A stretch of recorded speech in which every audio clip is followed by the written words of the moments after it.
All right. What is up, fellas? We are back.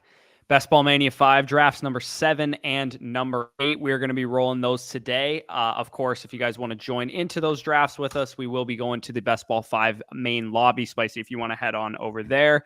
And of course, if you guys are new to Underdog Fantasy, we do have the link down in the live chat there to join over there. You get a ton of bonuses when you sign up. For starters, Underdog has these special offers in place. When you use promo code FSE, you get $250 up in bonus bets, as well as a first-time deposit offer. Right now, the recent one that we have here is Jason Tatum, which is, I believe the game is tomorrow, so you won't be able to use that one until tomorrow. I think there's a WNBA posted one for today. And then, of course, too, when you do use our promo code over on Underdog, you get our Dynasty draft guide, our rookie film breakdowns, as well as our redraft guide, which will be coming out in early July for free. So Best Ball Mania 5, tons of fun. Went up to 1.5 million. As you can see, the first place prize there, and a lot of great practice for your home league drafts if you guys are starting to get back into the redraft swing of things. Spicy, let's get ourselves into a Best Ball Mania 5 draft. And again, if you guys do want to join, just go to the Best Ball 5 main lobby there and then join in, and you will be drafting in a league with us. So we got a couple fellas in the chat here. We got Joe Not Exotic. What's going on? We got Smooth Criminal. What's going on? Mystic Flame. Yo. Ryan's in here with the first question of the stream as well. He's saying, would you move your first 2025 and 2026 first in a startup to secure 201 to get a QB? I mean, the way I kind of view this is, would you trade a 2025 and a 2026 first for one of these following quarterbacks? Kyler Murray, Jordan Love, Anthony Richardson, Joe Burrow. Like, if you're telling me that I can move my 2-1s to get one of those quarterbacks and not sacrifice any of my startup picks, I'm fine making this move. Now, the way I do this, again, I'm always of the belief that I don't want to trade my picks in the startup. But when you actualize the trade and you realize and you contextualize, is this offer going to be more or less expensive post startup? Majority of the time I notice it's going to be more expensive after the startup. Like, I would honestly say, if you were to buy a Jordan Love, Kyler Murray type after the startup, their owner would ask for more than just two 2020 or 2025 and a 2026 first round picks. So for me, I'm fine with making this move. Yeah, not to mention you control your own destiny then too. You get an extra top end startup pick to build out a competitive roster so that you can make those picks mid to late. As well. You're kind of pigeonholed, which me and you don't really like doing, into, building a competitive window. But I would imagine if that's the cost for the startup 201, then it looks like you're in the type of room where people are looking to collect first rounders and try and rebuild out of the startup. And that, like, this would never fly in the type of league that some people play in where it's like a redraft setting. You know what I mean? Like, this only flies in the types of leagues that you and I play in, where people are like, some people are like, oh, I won't pick until like the 7th round of the startup. I'll collect as many firsts as I possibly can. Yeah, 100%. Euro Bush, let's go. Danny, how are we feeling about CD holding out this pay? No. We're gonna re-sign all of our top guys, Joe. The reason why CD's holding out is that we saw the Justin Jefferson deal. I know for a fact CD and his agent just went to the Cowboys and said, hey, that's the deal that I want. Let's make it work. That's exactly what's happening right now. CD is basically saying, I want that Justin Jefferson deal, and until I get it, that's when I'm gonna come back to training camp. Yeah, that seems fair. We were having a discussion about it in our group chat about like who you pay and stuff, because the salary cap guys in Dallas need to all be fired and probably lined up on a firing squad after. Because we're getting everyone. I'm not worried. Like, I know, but like, you guys, your capologist is really bad. So if you're faced with the decision that you had to let one of Dak, Parsons, or Lamb walk, to me, it should be Prescott, assuming that everyone's going to play on their current contracts this year, because then you get one more swing at a championship. Then maybe you reset, fire the coach, move on from the quarterback, pay your young stars. Dak Prescott will be 32 after this year. So and he's also a quarterback, so he's the most expensive of that group, and it makes that decision a little bit easier too. The problem that I have with that is you're paying your stars to enter your continue your contending window.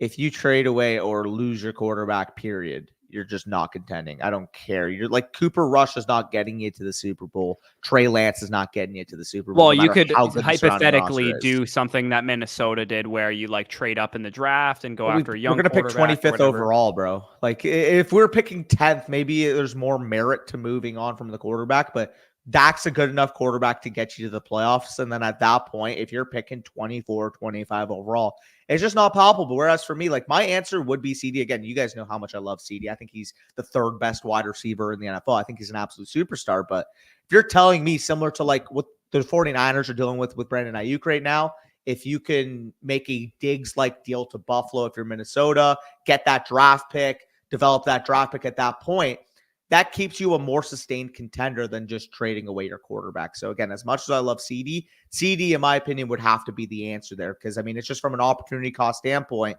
$35 million per year versus getting that free liquidity to hit on a more bankable position in the first round. It's much easier to hit on a very big contributing wide receiver than it is to be a franchise quarterback, in my opinion. Here's the real answer to the question. There's absolutely no reason you can't pay all three of these guys. Sign everyone. That's the answer. If you have to cut other random veterans that make too much money, like I don't know who makes a lot of money on your defense or something. I got probably not Trayvon Diggs. Marcus Lawrence is going to get restructured or something like that. He'll get restructured.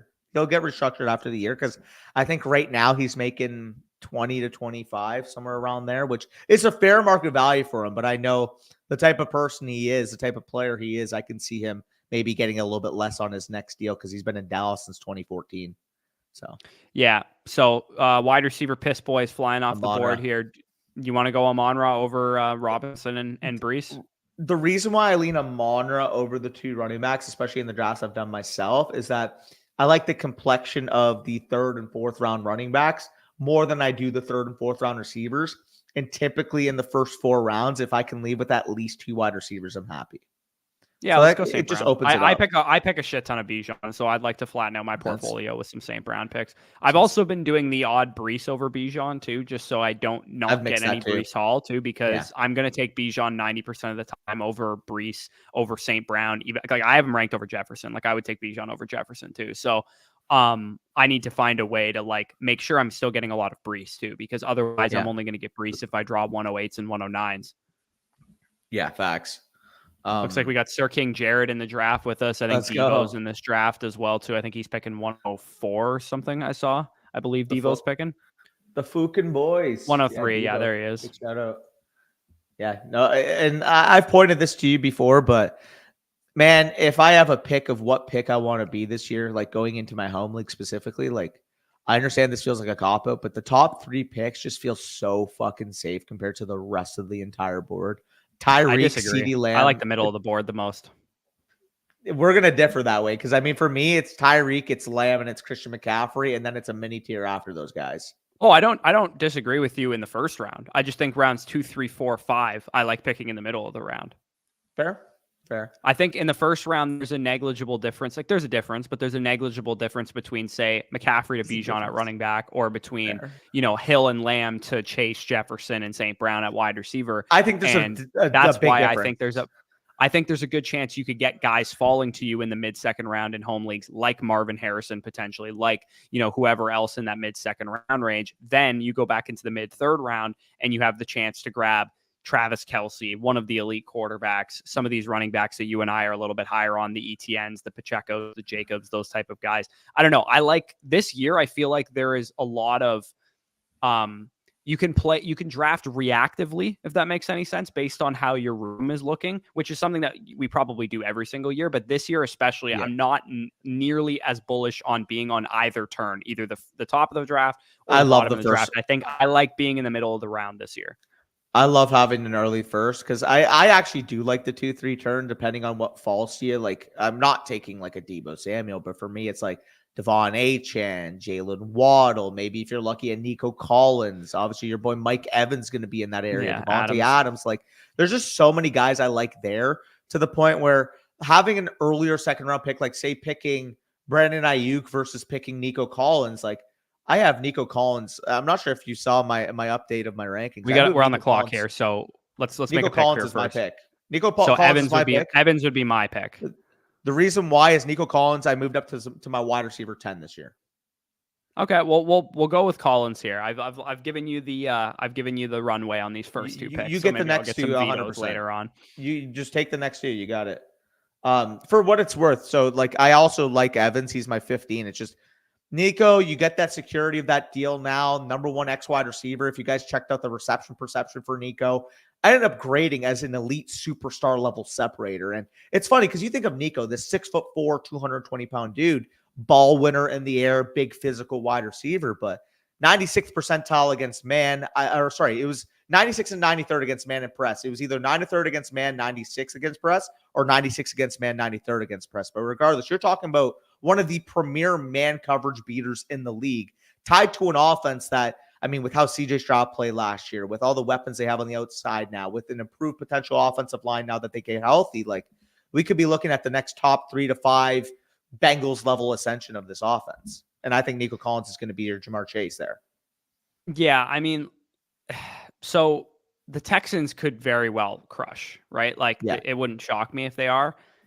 But like, I'm curious if somebody wants to do a study or something on just how hard they would have to crush for everybody to be paying off at their current ADPs. To me, I think somebody's going to disappoint. I think it'll be Diggs, but we also don't know that for sure. Like if Diggs was just banged up and we didn't know, late in the season last year, then, healthy, like going into last year, all of us would have said Stephon Diggs was the best receiver on this team, right? Like we're only 1 year removed from Stephon Diggs being, a superstar top 5 to 10 receiver in the league. If he was just banged up last year at the end of the season, and that's why he kind of tapered off, then it's very possible that Nico doesn't pay off of his ADP, or Tank Dell doesn't pay off of his ADP, or hell, like I don't think CJ Stroud's going to have any kind of sophomore slump, but he was outstanding last year. Like what if he has just like Justin Herbert had that monster rookie year, and then he kind of had a little bit less production as his career went on. You know what I mean? Like he was great his second year, and then his third year, he kind of had like a bit of a slump there. So to me, you make the pick, but Malik Neighbors is the highest rated receiver I have, but Cooper Kupp is very close behind him.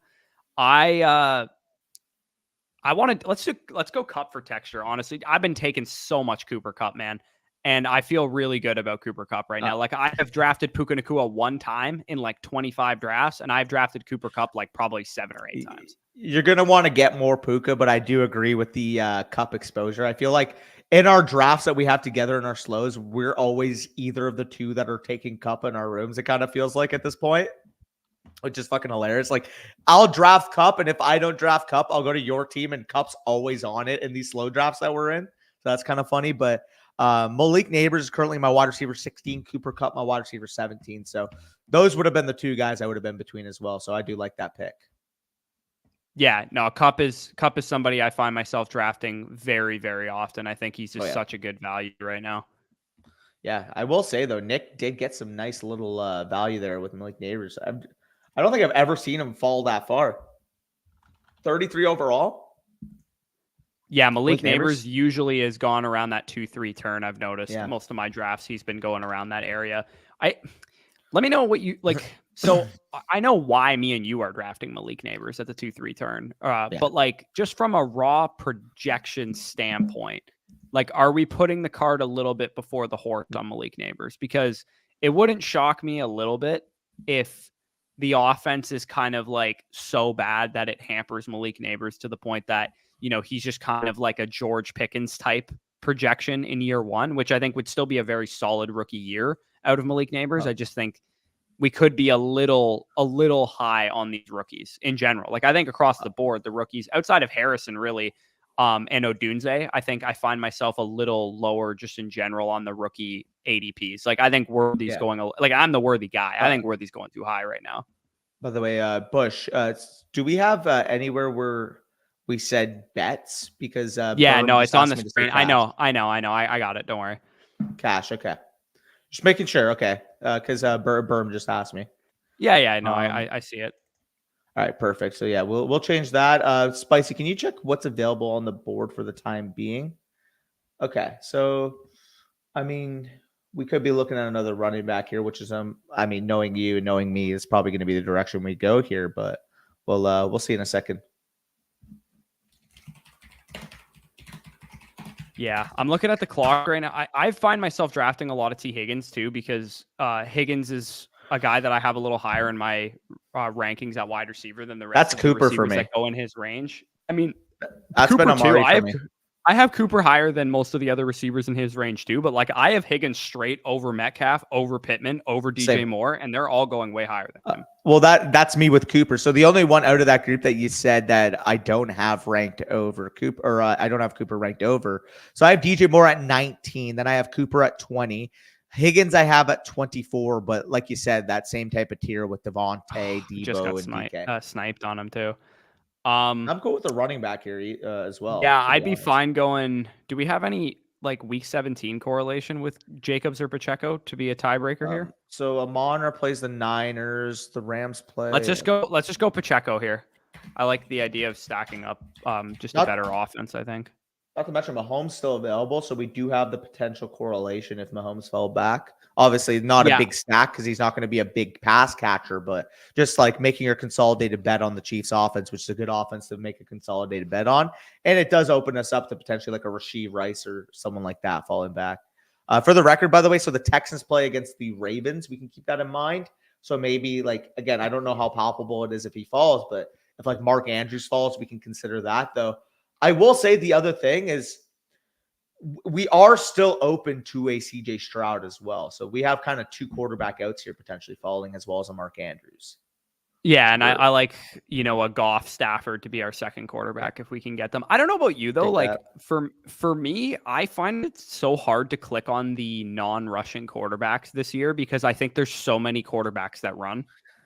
Well, like 100% available late. Like Caleb Williams, Jaden Daniels, Drake May are all available late. You also have you have other great passing Mahomes is the one I'm cool available late too. Mahomes is the one I'm still cool with, and not to mention, I mean, 5th round Mahomes, that's the cheapest he was since he won MVP, right? Like, I'm not talking about Mahomes. I'm actually more so referring Stroud? to like. Stroud. It starts with Stroud, and then you also get into like Burrow and Prescott and even Jordan Love to some degree. Like I find, like I like their projection. Don't get me wrong, but like, is there a massive, massive difference in the amount of spike weeks they're going to produce versus Matthew Stafford, Tua Tagovailoa, and guys later? Like I really do think that the passing quarterbacks are a little bit more of a flatter tier than they have been. I think that's a fickle game to play because there's still the range of outcomes of. You mentioned Mahomes, Dak, Burrow, and Jordan Love. Like, I understand from a archetype standpoint, you don't want to take them high.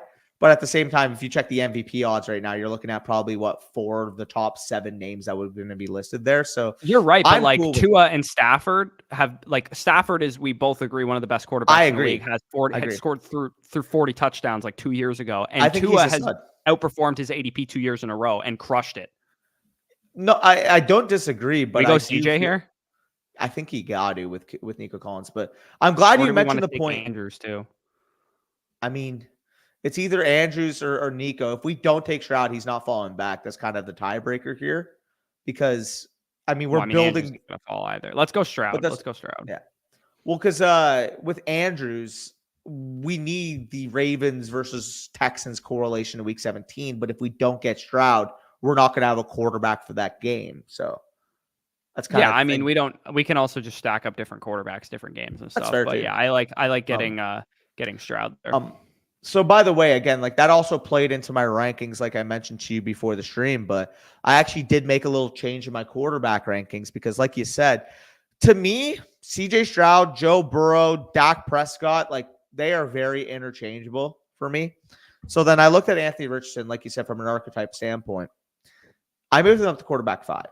I think he's got the potential to break fantasy football. And for me, I feel like it's more likely he enters the top tier of production than he falls out of the tier 2 of production.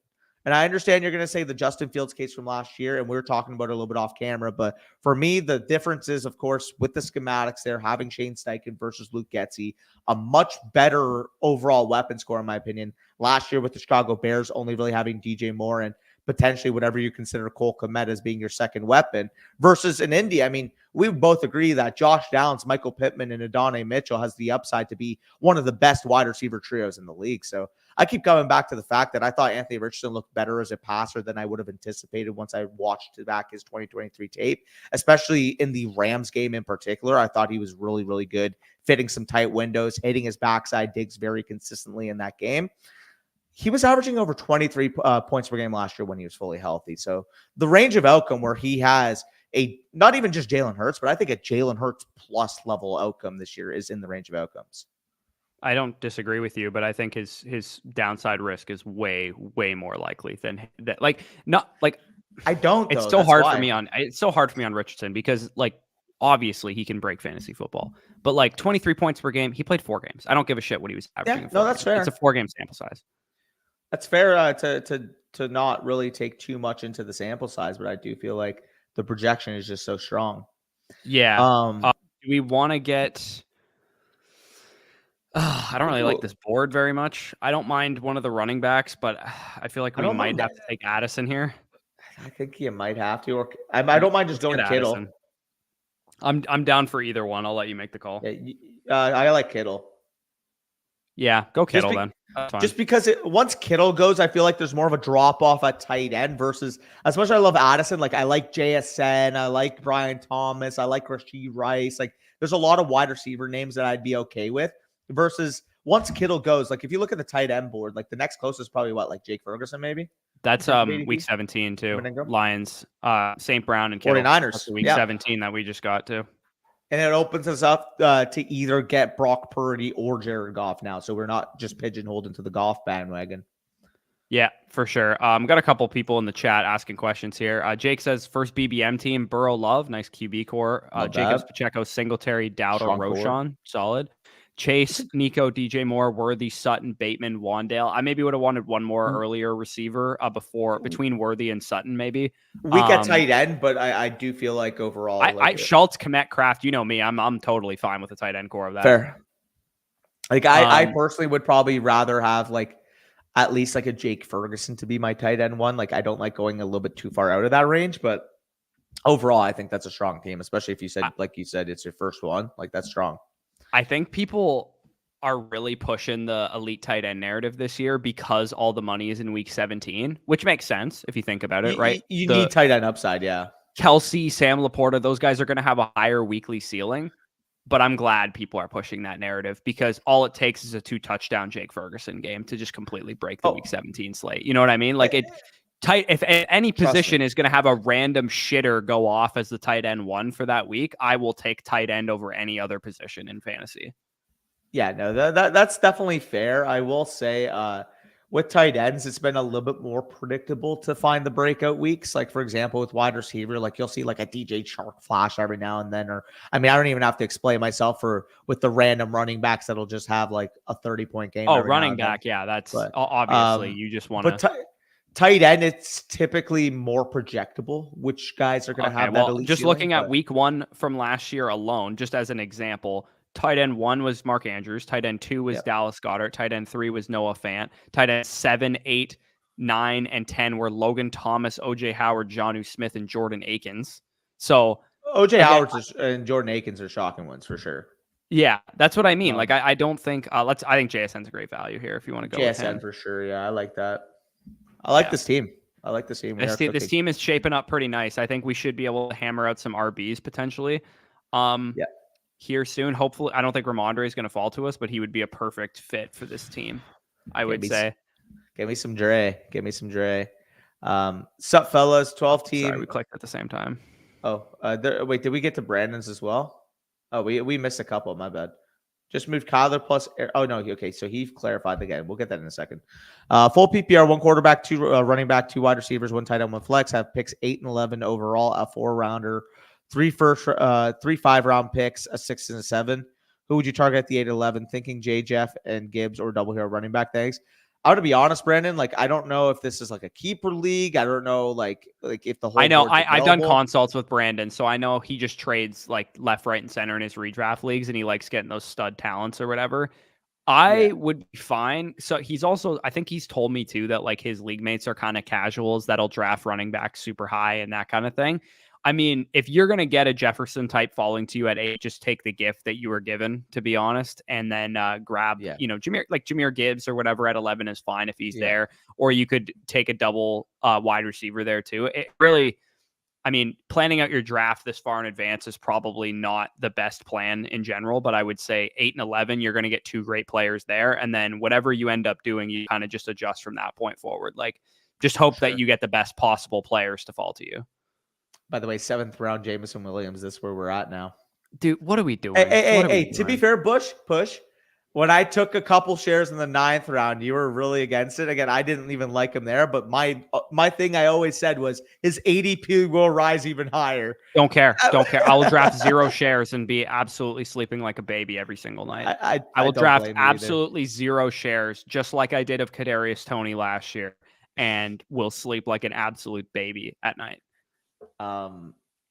This is the definition of, remember when we used to do the thing, Aaron Rodgers is wide receiver 2? Remember when we used to do that with Geronimo Allison and all those guys? That's exactly what this Jameson Williams Except thing it's Jared Goff's wide receiver 2. It's simply elevating a wide receiver 2 in a good offense, because Josh Reynolds is gone. Like, Josh Reynolds was holding him back. Like, what other wide receivers are there other than Cortland Sutton? Christ. Jeez. I'd be fine just taking a stab at I have not taken any Zach Moss or James Conner. I'd be fine taking one of these 2 guys here. Yeah, we could go with Mostert too. Or a Mostert. Moss or Mostert. What do you want? I don't care. I'll take either one. It's fine. All right, let's go Mostert. Decision. Okay. Oh, we got Moss. Whatever. We got Moss. Spicy in the back room is just like, can you guys give me a fucking pick for Christ's sakes? Yeah, no kidding. Matt says, what European country is Bush in today? I'm still in Sicily. I've been here for like 7 days, and I intend to stay here the whole time. I'm going back to Madrid in Spain for 1 day on Monday, and then I'm flying back overlay in Dublin, and then I got to go back to Toronto after that. But yeah, that's I'll be in Sicily the rest of the time I'm here pretty much. We got Jake's question here. 12-team Superflex League. Just moved Kyler plus Aaron Jones for Garrett Wilson in the 112. Flip the 112 for 2025 first immediately. Have Josh Allen and Jordan Love at quarterback as well. So Kyler and Aaron Jones for Garrett Wilson in the 112. I mean, Kyler versus Garrett Wilson in a startup. I mean, you're talking about a couple spots different. It's not a huge difference. I think this is a steal. I think this is a steal. I don't think it's a steal necessarily, but I think because I would prefer Kyler, but given his situation, I'm fine with it. Let me contextualize this, bro. He's got Josh Allen and Jordan Love at quarterback, and he basically just got Garrett Wilson plus a 2025 first for Kyler and Aaron Jones. I think that's a stud deal. That's a beautiful deal. Also, I can't believe I haven't mentioned it yet. Yeah, but I am in fact engaged. I did pop the question this past week, and Spicy's giving me some shout outs.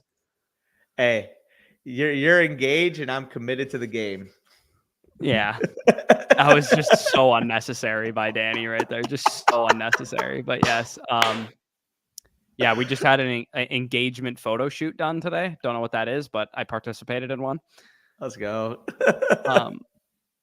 Jared says, I was praying he fell back to me because I have JT for week 17 correlation. True. Highest underdog exposures. Oh, true. Quarterback Lawrence, Burrow, Kyler, Hubbard, Singletary. I've been taking a lot of Hubbard as well with Brooks coming off the ACL tear. Like, I think Hubbard's a decent value in like the 14th, 15th round. Like, he's a fine, like, 0 RB guy that you can maybe get early season production out of. I'm all over Tucker Kraft too, so I'm on the same page. I will say one thing though, depending how much volume you're drafting, Jake, like if you're drafting like 20 drafts, I think it's cool to have high exposures. But if you're planning on like drafting 100 drafts or maxing out at 150, I'll say you're going to want to square up your exposures a little bit because, again, on a big macro portfolio, you just don't want 67% of a certain player, depending on, it really doesn't matter what player it is. So it just depends how much. Some people were psychotic enough to do it though last year. I saw there was if you went to the best ball database or whatever, you could go to some teams and see that they had like 80% of Kenneth Walker and like 150 max best ball mania. Lockett's just an easy button to hit. Yeah, absolutely. Because we can backdoor Geno too. Because we have JSN already. Hear me out. A guy that I'm starting to get a little bit higher on too, Khalil Shakir. Because like the way I look at that Buffalo receiving core, he really impressed down the stretch once he got his overall snaps. And I mean, we are potentially drafting an ambiguous wide receiver core for Josh Allen. And we're getting a guy that really impressed in his second year in the 11th round right now. Like, would you be at all shocked if Shakir led them in targets this upcoming year? Not even a little bit. Like, Keon Coleman's really young. He's really raw. Curtis Samuel's old and injury prone. Like, it wouldn't shock me at all if Khalil Shakir was the guy you needed from that receiving core. Like, unless Dalton Kincaid is the next Travis Kelce, That's a lot of value to be had in that wide receiver core. I'm starting to think that the Bills just might not be that good. Like They they'll be might good. not. They'll be solid, Allen. But It's Josh I'm starting Allen, to think I'm starting to think they all might disappoint, including Josh Allen. Like Josh Allen had 15 rushing touchdowns last year, dude. Well, if he loses his passing ceiling and he regresses a little bit more to his career average of rushing touchdowns, and not to mention they brought in Ray Davis, if he siphons in some goal line work there, I wouldn't be shocked if Josh Allen was like quarterback 5. Like he has a 2022 or 2023 Mahomes-like season where he kind of dips below his career averages a little bit. It's just in 4 of the last 5 years, Josh Allen has led the league in overall touchdowns. Like, is that not the stat, or am I tripping? Oh, he's been outstanding. Like that, yeah. Don't get me wrong, but I'm not talking about what he's done in years past. I'm talking. No, I know. What it's just to do this year. I get that, but it's so tough for me to project Josh Allen to fall. That's like me saying Mahomes will fall off. And to be fair to your credit, Mahomes did though. That's what I was going to say. But Mahomes and it was also didn't. But Mahomes also didn't have a 700-yard, 7+ rushing touchdown baseline, which is kind of what Allen's been these last few years. Like, I know what you mean, though. Like, it's not as crystal clear. Numbers went down, and nobody expected them to. Josh Allen threw 29 touchdowns and 18 picks last year, and he finished the quarterback 1 in fantasy. Yeah. Oh no, he's outstanding. But I will take Jalen Hurts over him right now, and that's fine. I think it's a tier, I think Jalen Hurts has a better projection this year, and I think both guys are equally 23, 24 point per game elite fantasy quarterbacks. But one guy is thrown to AJ Brown, Devontae Smith, Dallas Goedert, has Saquon Barkley in his backfield, and rushed for the same amount of rushing touchdowns and more yards than Josh Allen last year. I think you're also underrating the Kellen Moore implosion scenario, kind of like we saw at the end of last year with Ben Johnson. What about Joe Brady's implosion scenario? Honestly, I believe in Joe Brady so much more than I do Kellen Moore. I'm not even going to lie. I've seen Kellen Moore. Kellen Moore led your offense to like back-to-back first and when it gets actually that was Dak, and Dak's done it with 3 different offensive coordinators. Whatever. Either way. Okay, who do we want to take? This is we know who we're taking right now, right? I mean, is it Chubb? It's Chubb. Yeah, it's Nick Chubby. The big Chubb. Chubbolino. I'll never turn down a Chubb.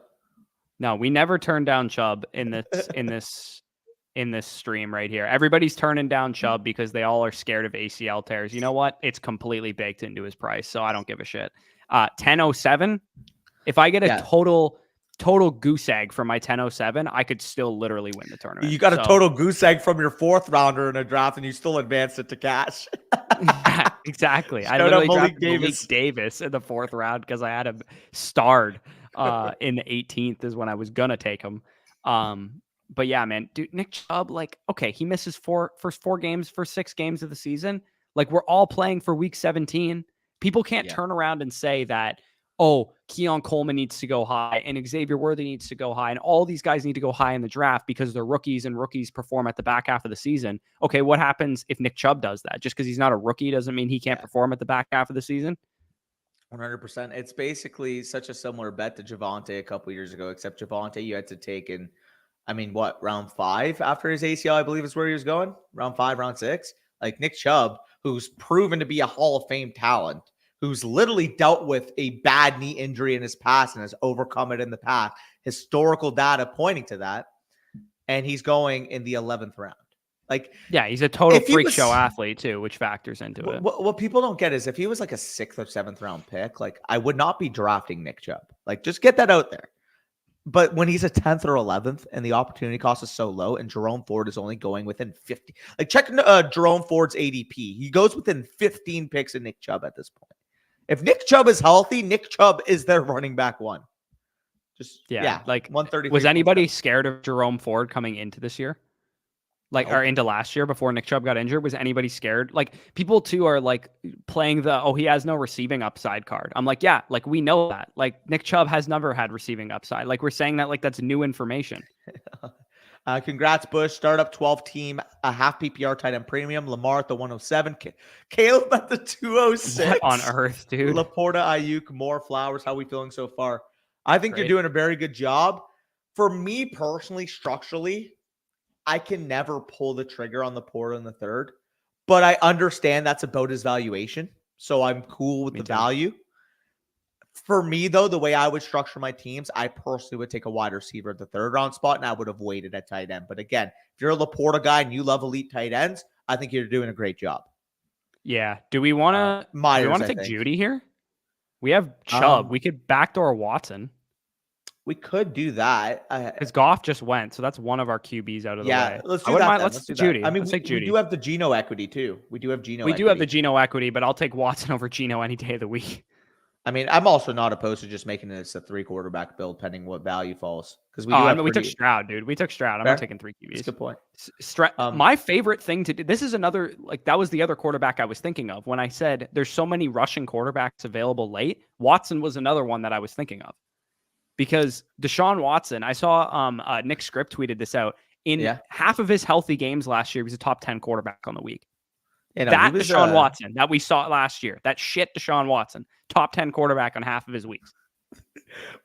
Sorry, I got to point this out because I checked Twitter for a second and the funniest story you could possibly imagine pops up on my screen. So for context, I'll say it's from Michael Galkin, which is a Cowboys reporter. Can you guess what fucking article pops in my face?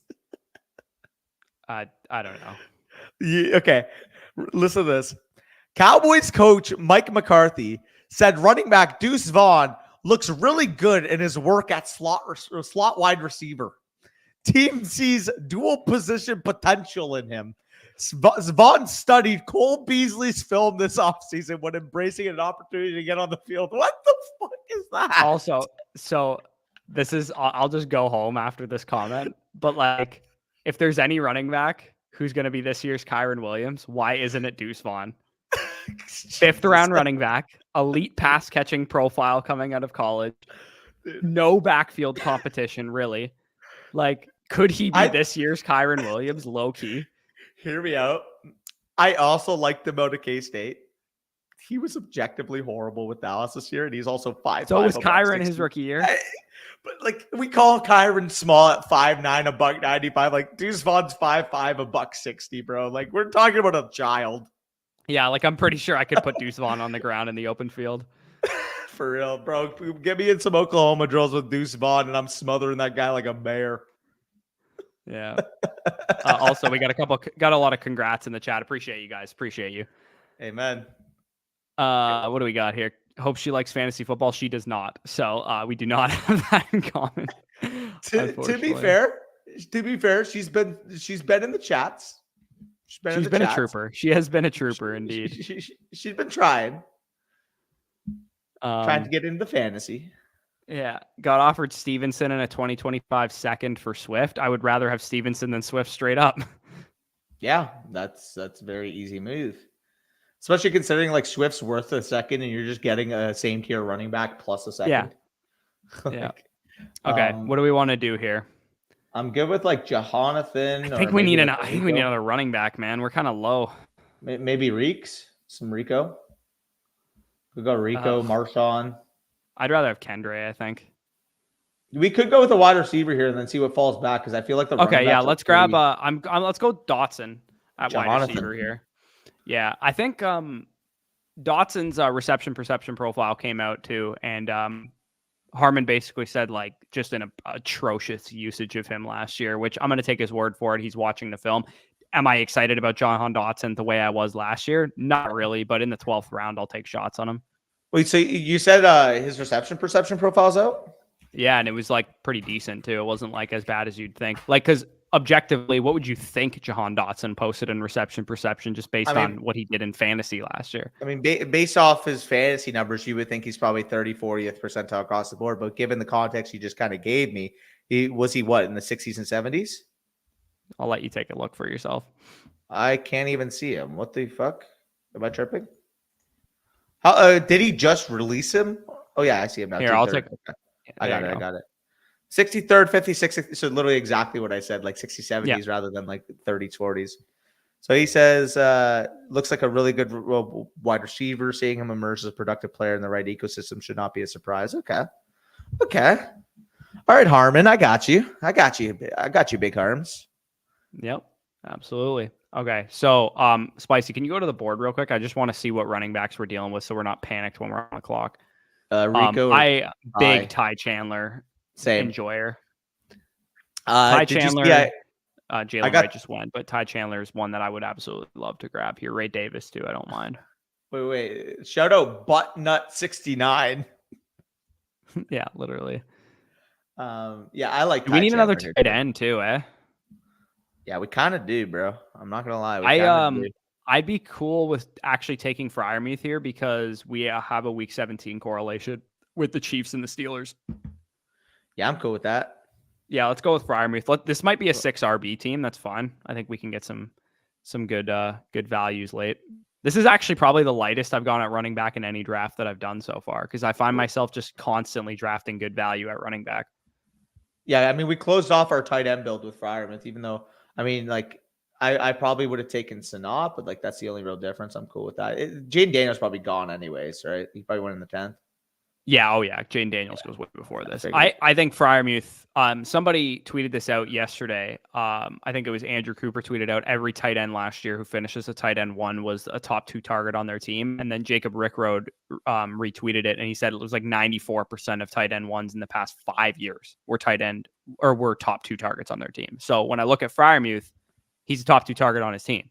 And could the Steelers be bad? Probably. But I do think that Freiermuth is a talented, proven target earner, and George Pickens is also not even like a really dominant, proven target earner as the number 1. Like, it wouldn't shock me that much if Pickens had like a 26% target share and Freiermuth was at like 22, 23%.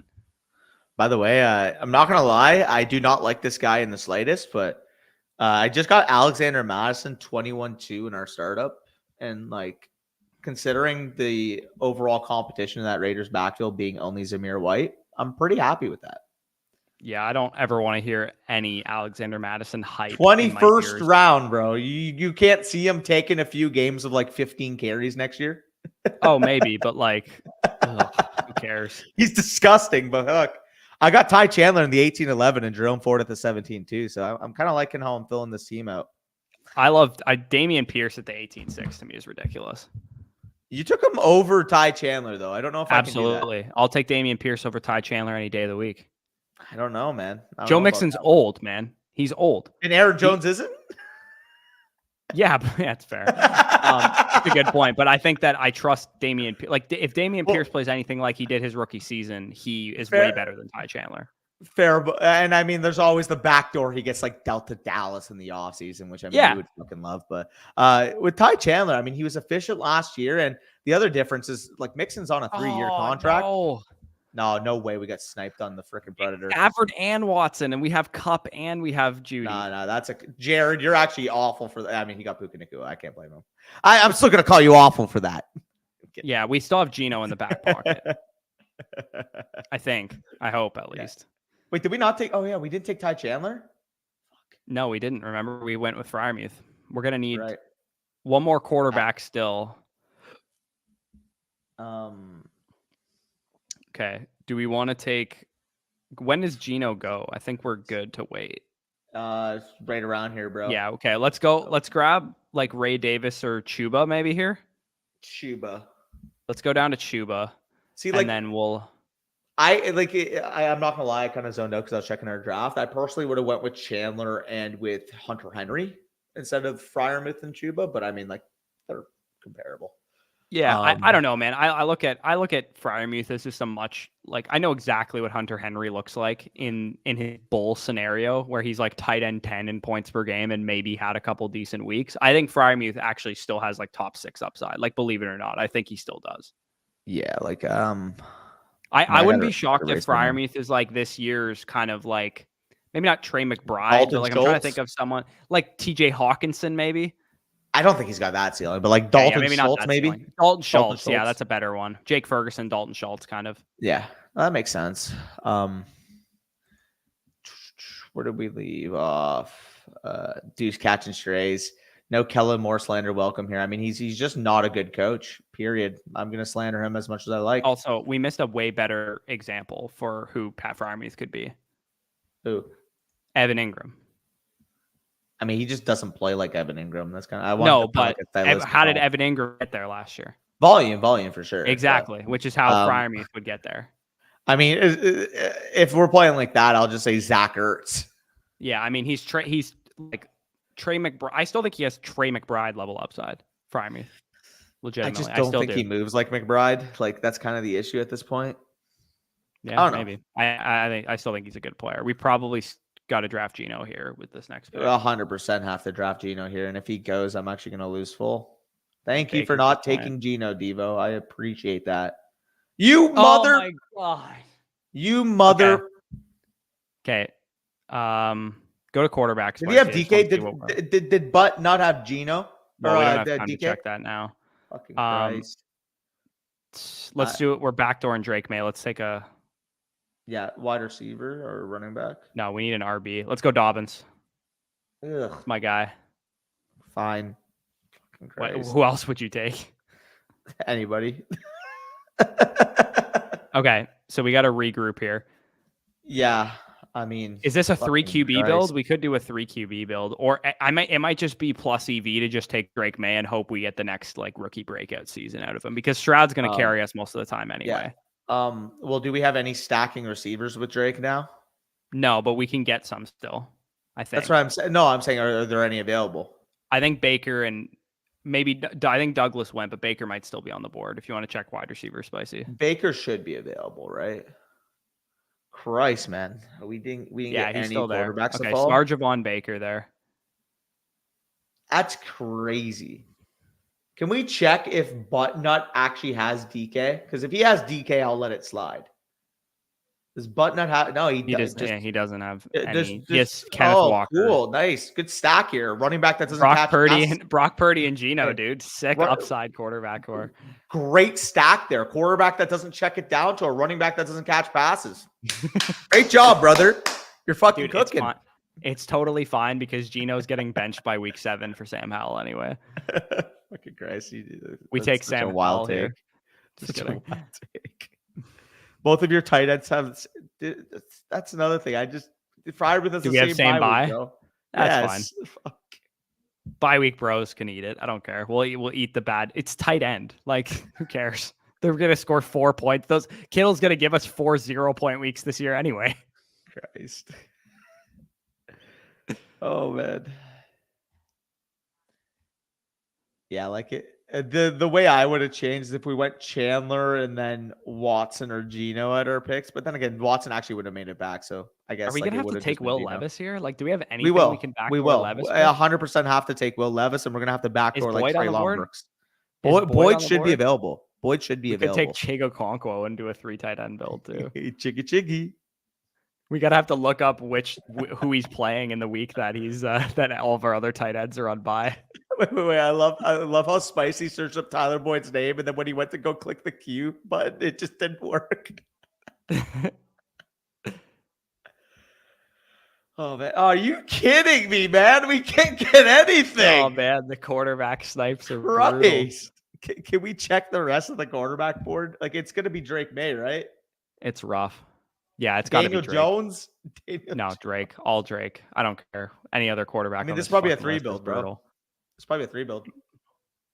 I say we don't 3 build it because the upside of us just getting Drake May and he has like a CJ Stroud level rookie season would be immense, and we would be annoyed at taking a 3rd quarterback at that point. We need more running backs, to be honest. Our running back core is pretty fucking bad. Yeah, probably. Okay. We can't risk. I don't know if we could. Tyrone Tracy, baby. Let's take Tracy or Khalil Herbert maybe here, and then we should be fine. Baby. Tyrone Tracy, welcome down. We still probably need one more running back, though, realistically. Or actually, oh no, we have 6. Never mind. I thought we had 7. I thought we had 5. Sorry. You're good. After that one. Okay. JJ, I'm getting scared, man. I'm getting scared. AJ seems underrated. Yeah, I would agree with you there. What's up, boys? What's up, Brock? I had the auto draft. Oh no, that's unlucky. Tough scene. That is unlucky there, Devo. See my Coker pick? I did see your Coker pick. It's thankfully I have him in like every other league that I'm in, so I'm good. I was fine with it. Also, I saw a tweet today that just seemed egregious. Tell me if you saw this tweet too. Somebody tweeted Tyler Conklin survived the NFL draft, and it's like none of you care. And I'm like, you're correct. I don't none care. Of us care. Actually, I very much don't care. I was thinking of dude. I was joking. I don't care. I don't blame you. Can you? Jared does have Puka Nacua, right? I do believe he does because he also has Demarcus Robinson. Spicy, can you scroll up? Yeah, like he does have Puka, I believe. So he's chilling. Oh, he's got Garrett. Okay, so he just cucked us. Okay, fair enough. Tough. Pain. I was thinking Jalen of Cook at 101. backdooring Stafford. Brutal. I thought you were saying that because you at least had Puka, so you just wanted the Stafford Demarcus Robinson mini stack. Okay, I mean, yeah, I guess. I'm gonna write off Gino this. Oh my god! Oh my! Did we actually just get sniped on Drake too? Yes. Okay, yes. Spicy, go to QB. This is panic mode right now. We got to see what we got here. Bro. This is Daniel Jones. No, this is Daniel Jones. It's Bo. It's Bo. Bro, it's Daniel Jones. We have Tyrone Tracy. Daniel Jones could get benched half the season. We're going Bo. Daniel Jones has an out in his contract that it's injury guaranteed, just like Russ's was last year. Go with Bo. Bo is going to start the whole year. I would take Daniel Jones. It's a better projection. You're right, but he might legit get benched half the season. We're taking him if he falls back in the 18th. Like, just so we know. This is a 3 quarterback build because walking in with. What if Bo Nix is just Himothy though? It could be, or he could. What if he is? That was like an elite pick. Daniel Jones has finished as a top 10 quarterback in fantasy. When you take a passing quarterback like CJ Stroud in the 5th round, like he better throw 46 touchdowns next year, basically, is the way I look at Stroud. You know, I don't think he's a very good pick. You know, he just might. The Derek Rockets Carr, have been in trade talks with the Nets and Grizzlies about the. Okay. What am I getting? Voice fucking. I check my phone. I got a voicemail. Like, what? Also, speaking of voicemail, Danny, when are you gonna change your outgoing message on your voicemail, bro? You're like 6 years old in that message. Bro. So for reference, I got my phone when I was in grade 6 or grade 7, I believe. So that was like when I was like 12 or 13 years old. Absolute fucking squeaker on that thing. This guy, I call his phone. He's literally 23 years old, and all I hear is, I'm sorry, I can't get to the phone right now. No, that's just crazy. It's so bad. He's like, sounds like he's 10. I am 24 now, so it's actually even worse. Yeah. Get a freaking recent outgoing message on your voicemail. No, it's so jokes, bro. The amount of people that I'm not even gonna lie, I actually don't even remember how to change my voicemail, but it's so iconic at this point that this has been just an ongoing joke for so many years that I've just left it. Yo, hear me out though. Is this the time to take an 18th round Sam Howell? Because we have the double stack Seahawks players. He's not touching the field, bro. You got to get this. I was also going to suggest Justin Fields too, because Justin Fields just went and we have Framia. Sam Howell's not touching the field. It's Daniel Jones if he falls. Ugh, so dude, Daniel Jones was the quarterback 10 in fantasy 2 years ago, man. Can we give him some credit? Yeah, Justin Fields was like the quarterback 4 in fantasy 2 years ago. He's currently a backup quarterback. I think Daniel Jones might be one for half the year, dude. Whether it's early in the season because he's coming back from the injury, or late in the season because they don't want to injury guarantee him. I don't know about that one, brother. Wait, I love how right before us on the clock is Brett Zeppelin. Yeah, like I don't know if I've ever been sniped this many times on quarterbacks in a you draft. You gotta love being sandwiched by Brett Zeppelin and Buttnut 69. Yeah, that's wild. Christ. Odds Buttnut takes another running back. Yeah, I don't think so. I like our receiver core though. I think this is one of the better receiver cores I built out. Daniel Jones, welcome down, brother. Yeah. Why are you putting Sam Ellinger and Trey Lance in our queue, Spicy? Get out of here. Trolling. Oh, Christ. You want to give us a little scare?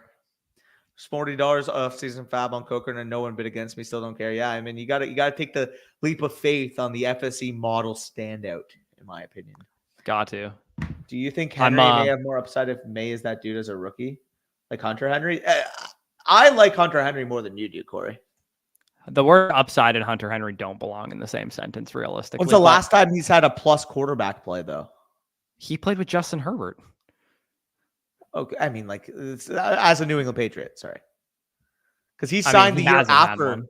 He signed the year after Mac Jones had his rookie year, no? I can't remember Was that what the year same year. I think he signed in 2021, if I'm not mistaken. Yeah. Okay. So he played rookie year Justin Herbert, I'm pretty sure. Fair, yeah. I mean, obviously, fucking Justin Herbert is that dog. I didn't realize. Yeah, I don't know. Hunter Henry is just like even more mid version of Cole Kmet. Arthur Smith will make a move into. Yeah, there you go. I mean, that's a great scenario, Johnny Smith.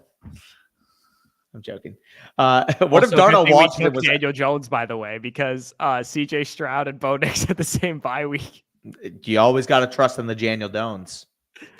Oh also, I realized both of our tight ends also have the same bye. Yeah. Spicy, do you want to enter us into another one real quick before you just mentioned I'm gonna enter us and then run downstairs for some water. Okay, yeah, if you want to enter us quick. Sounds there good, is brother. Also, for what it's worth, there is the Superflex puppy is dropping very soon, I believe, too. It hasn't come out yet, though, I don't think, right? Yeah, I don't believe so. Or did it already drop and it's already full? Is my other because I wouldn't put it past Underdog to have that happen either. There's no way it's filled by now. There's no way. Trying to figure out when it actually finished here, or when they actually dropped it. No, that's definitely fair. Gino will be writing back this season, no doubt. Yeah. No, Sebastian. He'll be holding clipboards. All right. Sebastian, don't apologize. You're chilling. It is out, by the way. Brock is saying Kittle will have about 4 games where he only blocks. Yeah, probably. But I mean, we could use the other 13 when he has a legit 30-point ceiling. We'll take that. Put Sam Howell in the crock pot, and 10 weeks later, we have a high upside quarterback too with the top. See, the thing is, like in practice, maybe, but like he's just not touching the field when Geno Smith is out there, like playing out. So this is a galaxy brain take. Don't say he's gonna replace Geno. That's I'm just saying, like maybe it's a Geno injury. Like if Sam Howell starts games, whether it's Geno injury or he actually replaces Geno, you know that Sam Howell fed Josh Downs a 38% target share his sophomore year. What if Jackson Smith and Jigba's unlock key is Sam Howell? Yeah, just baby Baker. Yeah, dude, Sam Howell's better than Baker Mayfield, man. I literally am a fan of the team Baker plays. Come on. You know, dude. It was his first year starting last year, and he was a leading passer in the NFL for like half the season. Hey, and he ate sacks like 5th defenseman in the NHL eat pucks. Like that's what he did. His O-line was a fucking turnstile, and he still ate a shit ton of sacks. He did. And threw a shit ton of picks. He also was basically a rookie last year. Like he's literally a year and a half younger than Michael Penix. He is like the Ryan Fitzpatrick type that I am always going to be a fan of because of the style he plays, but is never going to be the answer for an NFL team. He is an answer for fantasy. He's Ryan Fitzpatrick, bro. Hey, when Ryan Fitzpatrick got some starting years, he was pretty decent in fantasy. I remember you liked Fitzpatrick as well when he was in Washington. I loved Fitzpatrick. Also, I saw that Chris Sims's QB rankings are dropping like 5 by 5 right now, and he had Baker above Kyler Murray and Jordan Love. Yeah, no, he is lost, brother. Get CJ Stroud a quarterback pair with this year's version of CJ Stroud. Amen. I mean, that was the plan. But unless Bo Nix is this year's version of CJ Stroud. Sean Payton is going to cook with Bo Nix. Yeah, I hope so. Zach Wilson wants a word. You guys do a super flex puppy? Yeah, we're going to have to do that soon there, Bandy. But not got a hold of mom's credit card. Jesus. Got to. 105 is solid, by the way. Wait. Did we just pick from 105 or we got 106? 106. Yeah. Wait, right. Jake Ferguson goes 15 picks ahead of Brock Bowers in ADP on Underdog? I love Ferguson. Apparently he does. That's insane. Like I like Ferguson too, but that is mental. I mean, Ferguson's literally my tight end 10, but like Brock Bowers my tight end 8. So I mean, fucking. Who do you have him over that Ingram probably?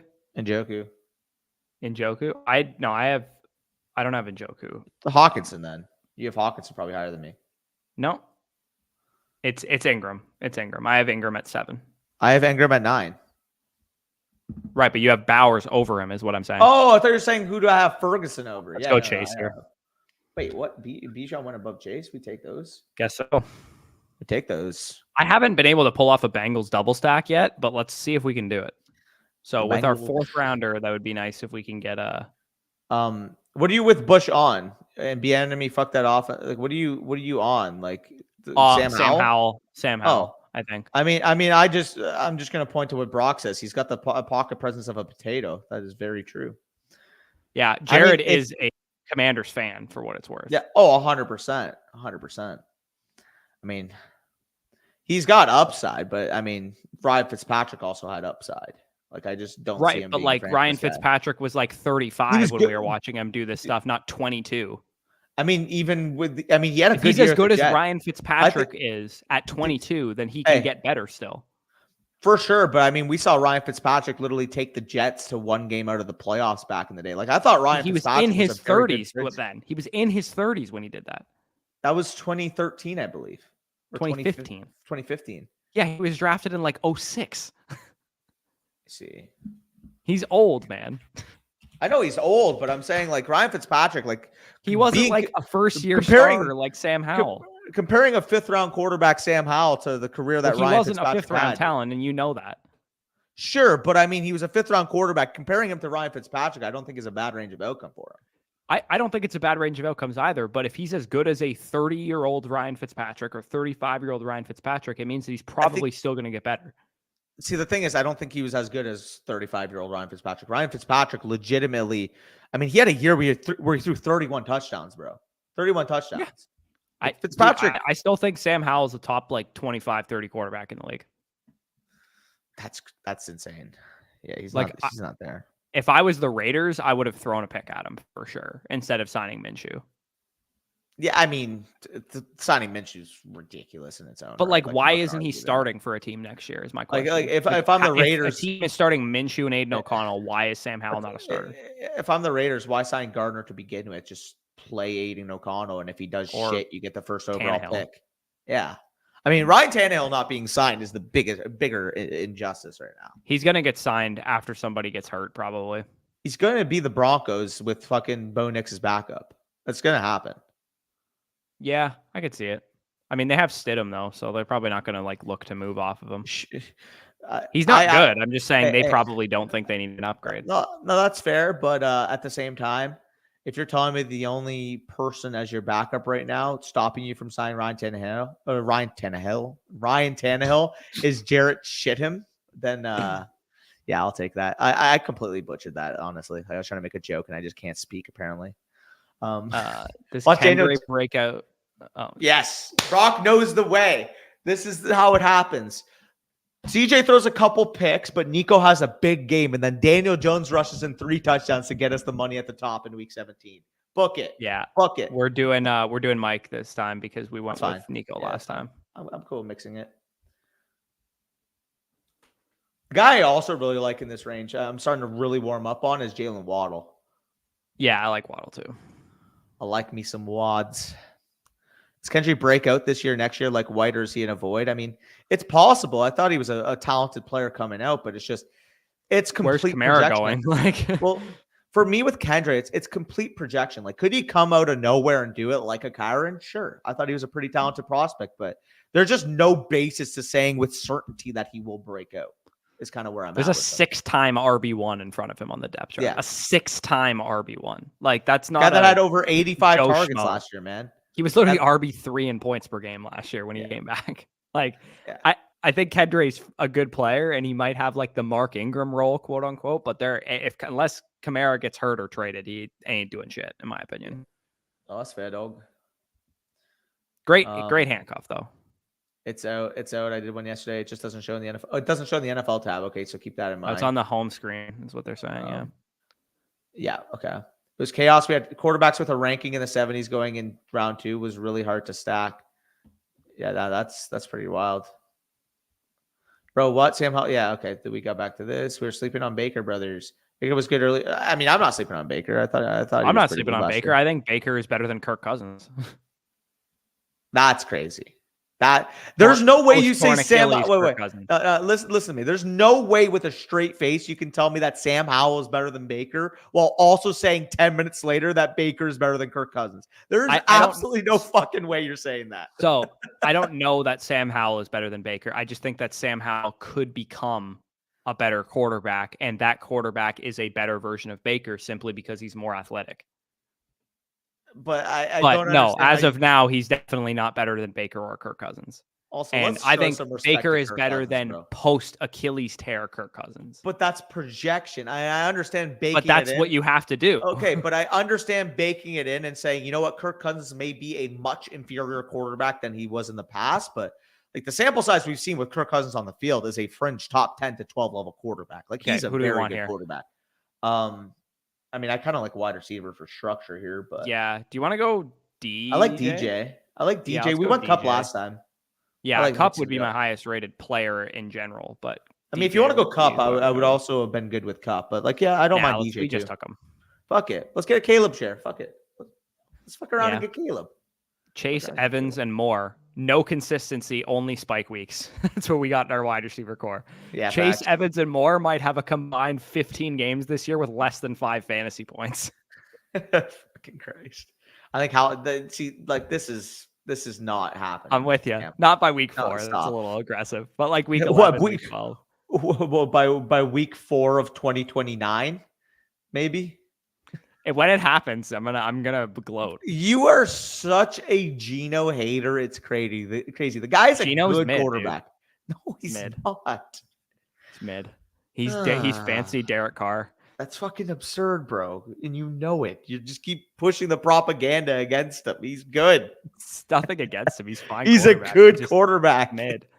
I would take Baker over him in a heartbeat, dude. I don't even think it's close. No way. He's got no like substance. How do you get behind Geno as a leader, bro? He's like fucking wallpaper personality. Who was the better quarterback under Dave Canales? Be objective here. Baker won 2 playoff games, or won a playoff game and was competitive in another. You cannot say that he was better than Geno 2 years ago, bro. You cannot say that. You cannot say that. It's fucking absurd, bro. All right. Do quarterbacks win playoff games, or do teams win playoff games? Well, Baker played out of his mind in that Eagles game, so he played a good game. Played a good game, but the team won that game. And also worth noting, the Seahawks had to play the fucking 49ers in the wild card round. They didn't have to play a dismantling Eagles team. Yeah, that's true. They were top half that game, but I don't know, dude. I think Baker could still have his career best season, whereas I don't think Geno will. I mean, like Geno. I think his best season was 2 years ago. 2 years ago was his best season. He's never getting back to that, in my opinion. He was amazing that year.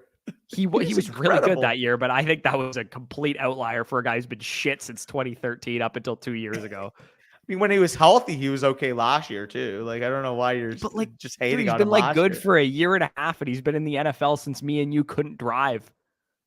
He just improved. He got better, bro. I will say though, him being 3 years older than Dak is kind of absurd. Dude, he's old, man. Like, I think Geno is exactly who he is at this point. It's more everything I've said so far, but like Cousins and Geno and like, you know, it's all about like, I know once a quarterback's in their 30s, dude, they're not getting any better. They're not getting any better. Exactly, Brock. That's my stance on that too. Like, I am actually curious if you guys played the 49ers, what Baker would have done against the Niners defense. Yeah, we probably would have gotten slaughtered, but I mean, what else we got here? I have a stupid amount of Nico and Evans. I don't get why I agree, man. Like, Nico and Evans should absolutely be going above Olave. That's ridiculous to me. Yeah, I don't think it's ridiculous because I think there's an upside case for Olave having like a 30% target share as a second-year receiver last year, but it's difficult because you kind of need above average quarterback play at a Derek Carr for Olave to crush, and I just don't think that's going to happen. By the way, lock in here.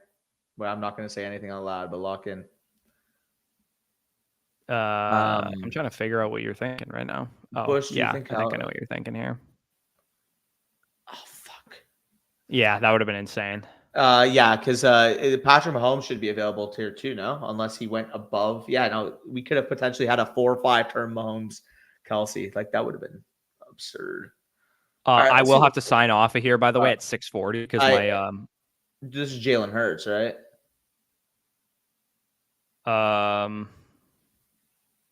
Late 4th round, Jalen Hurts. I would prefer to just take Pacheco or Jacobs, but we can take Jalen Hurts. Cool. He's my QB1. You won't hear any arguments from me. All right, bet we'll do that then. It's just naked Jalen Hurts right now, so we're gonna have to get Goddard at least. Yeah. Or I mean, who's Okay, Devontae Parker retired, and then they signed another wide receiver. Who was the receiver they signed recently? Can I interest you in an 18th round Johnny Wilson? Probably not. Who was it? It was Paris Campbell they signed. Like, I'd probably rather have Paris Campbell in the 18th round straight up. Oh, I'll take Johnny Wilson all day. Over He's Paris going to be Campbell? the tight end too. Fair. Where is Paris Campbell's ADP? I'm actually curious. By the way, oh my God. Is that Carr said? Oh, so he's undrafted, bro. We can get free ownership with him around 18. He's the type of player that can have a spike week. I don't mind that. Carr said has 4 straight running backs to start off. Pound the fucking rock, baby. Oh my God. Boomer ball. Love that. Okay, I want to see what our week 17s are here. Who do we have on our team? We have Hurts and the 3 receivers. Okay, so we got Buccaneers, Cowboys. We got Bears and Lions. We got Eagles and who did you say? Eagles, Cowboys. What? We go with a Ferguson. Oh, sorry. Yeah, you're right. Yeah, not Buccaneers, Cowboys. Eagles, Cowboys. You're correct. Yeah. Hey, Buccaneers, Panthers. Yep, we'll remember that. And then Bengals, Broncos. By the way, Lamar and Andrews at the 4 or 5 turn is absolute sex. Also, I'm curious if Carside takes another running back here. I'm really curious. Do it. Do it for the brand. No wide receivers through five rounds. All right, let's go to the board here, Spicy. Let's see what we're looking at. I like Jaden Reed the most of those receivers, but I also like James Cook. I like Rashad White, knowing that we have Evans. I mean, if you want to get the correlation, I'm not going to argue that. I think that's fine. I think Rashad White would be my pick. Oh, actually, no. Hold on. We got to take Keenan Allen. Oh, right. Yeah. I guess we do. Yes, you do. Does he go much ahead of Roma Dunze? Yeah, he goes a little bit ahead of him. There's you like two Keenan players. ahead of Rome now? I do. I think I'm gonna have to make that change. There's 2 players that I will be very comfortable just saying I will get my shares in Dynasty on, and the 2 players are Romo Dunze and Xavier Worthy. Yeah, I think that's fair. Now, Xavier Worthy, I have tons of shares in Dynasty and redraft and best. Like redraft leagues, like they'll not be this high of picks. Obviously, it's best ball. The ADP is going to be inflated because of the week 17. But to me, it's too rich for me on those 2 guys a little bit. Like Odunze sometimes falls a little bit because he got that narrative around him, but Worthy is going a little high for me. The only time I can take Worthy is when I already have the Mahomes. Yeah. And I miss out on to be honest, man, like redraft wise, like I would take Marquise Brown and I wouldn't even think twice about it over Xavier Worthy. Same page, bro. Like for reference, I think his ADP's wide receiver 36, right? I mean, I'm gonna make that change right now. Actually, I don't know why Hollywood is as low as he is for me, but like I would take him probably over Ladd and over Ridley. Hollywood, I moved up to wide receiver 35. Xavier Worthy's down to wide receiver 39 for me. Yeah. Like I get it on Worthy, but like we're taking this guy at 5'11" when he might not start in 2 wide receiver sets to start the year. Yeah, no, that's pretty. Like crazy. I'm a little nervous about taking Worthy this high. Like I love him. Don't get me wrong. You guys know how much I love Xavier Worthy, but I'll get my shares in Dynasty and home leagues versus best ball. I think I'll be fine being light on the portfolio there. 12 team full PPR start, 10 Mahomes, Stroud, Penix, Cousins, Brooks, Neighbors, DJM, etc. There. Thoughts on setting Stroud, Cousins in a second for Lamar, Pickens in a first? So Lamar versus Stroud is very even for me. Like I think Stroud is Pickens than Cousins. Yeah, like I like the Lamar side of this. I do too, but I will say I said I would still slightly prefer Stroud to Lamar, but knowing that you're turning Cousins in a second into Pickens in a first, and you already have Mahomes. He already has Mahomes. He already has Mahomes and Penix as well. So like downgrading, quote unquote, while probably upgrading your point equity this year with Lamar versus Stroud. Yeah, I'm doing this deal every single time. Give me Lamar pick inside. Yeah, this is a great way to pivot off of some age too, because you get Cousins off of your roster in exchange for Pickens, and you have the Lamar, Mark Andrews stack too now. You upgrade that 2025 pick, and it says likely late 25 first. I think you make good value if that is guaranteed the 112. And if that somehow ends up as like the 107, 108, then you're fucking laughing. Thanks, guys. Got to get to work. Lunch now. Let's go, brother. Appreciate it. Bush, do you think Howell is better than Kirk Cousins? I do not. Good. I would have had to fucking get mad at you for that. We need a running back here, right? Kamara's good value. Where do you have Kamara ranked overall? I'm actually curious where I have him. I gotta look really quick. Kamara.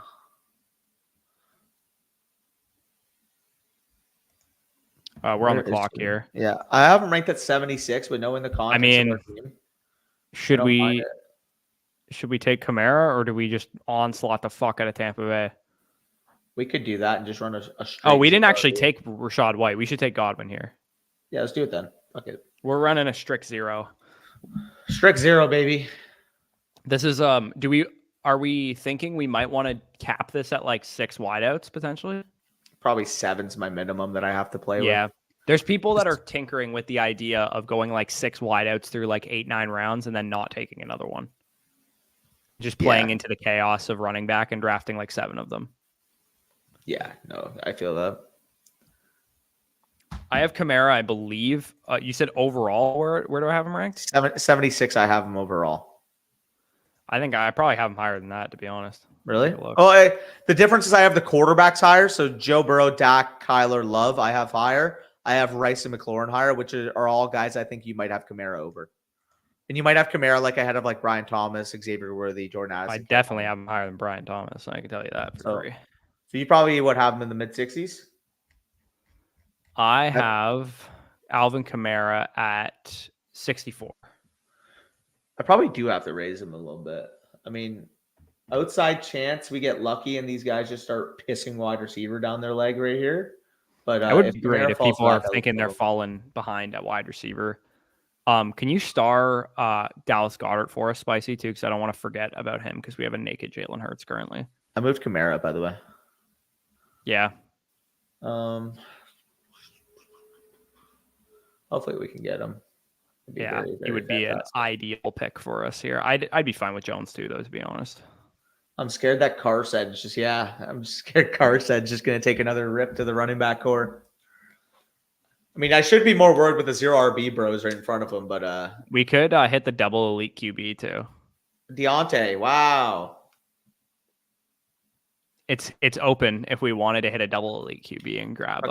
Actually, no, we can't. We have to take Baker Mayfield. We took both of his top pass catchers. Yeah. Yeah, you want to start Baker too because we're gonna have to get him, bro. This win. Okay, Kamara, that is a huge fucking win. Huge W. We take those 9 picks after ADP. Sure. Love that. Star Baker Mayfield for us because he's going to be a nice addition to this team. Oh, actually, we can take Caleb too. Actually, I forgot. Yeah, that's what I'm saying, bro. Yeah, we kind of fucked up on taking Jalen Hurts. To be honest, I think we might have goofed. I don't mind it because you're still making the consolidated bet. Baker is a pocket passer. That week 17, both those Tampa Bay Buccaneers go off.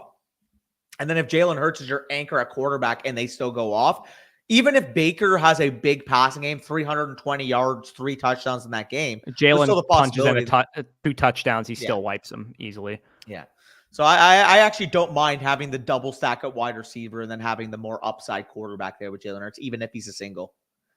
Yeah, not to mention we also can't get screwed at quarterback this time, like last draft that we did, because if we miss Caleb, at least we can fall back on Baker. Yeah, no, 100p. You get it, brother. Okay, let's head on over to the running back board, Spicy. I want to see what we're dealing with here. I'm hoping we can grab Stevenson was exactly who I was thinking of. We could also grab Swift and just continue and just hope that the Bears are this year's Texans, basically. Real. We could, I don't know. Are you on board with that? Do you want to grab Swift if he falls to us? Then we just have Swift, I think Keenan, there, and DJ Moore. I'm cool with that. Okay, Stevenson just went.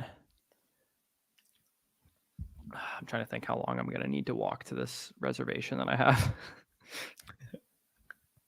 This pizza, by the way, Danny, if anybody ever comes to Sicily, Palermo, this pizza place is like the best pizza I've ever had. Like, I know that's the most prototypical, I'm in Italy, the pizza is elite take, but it is unbelievable. And I saw when I was reading the reviews on this place, the person that left the top review had reviewed 2,200 pizza restaurants in the world and said it's the best dough they've ever tasted.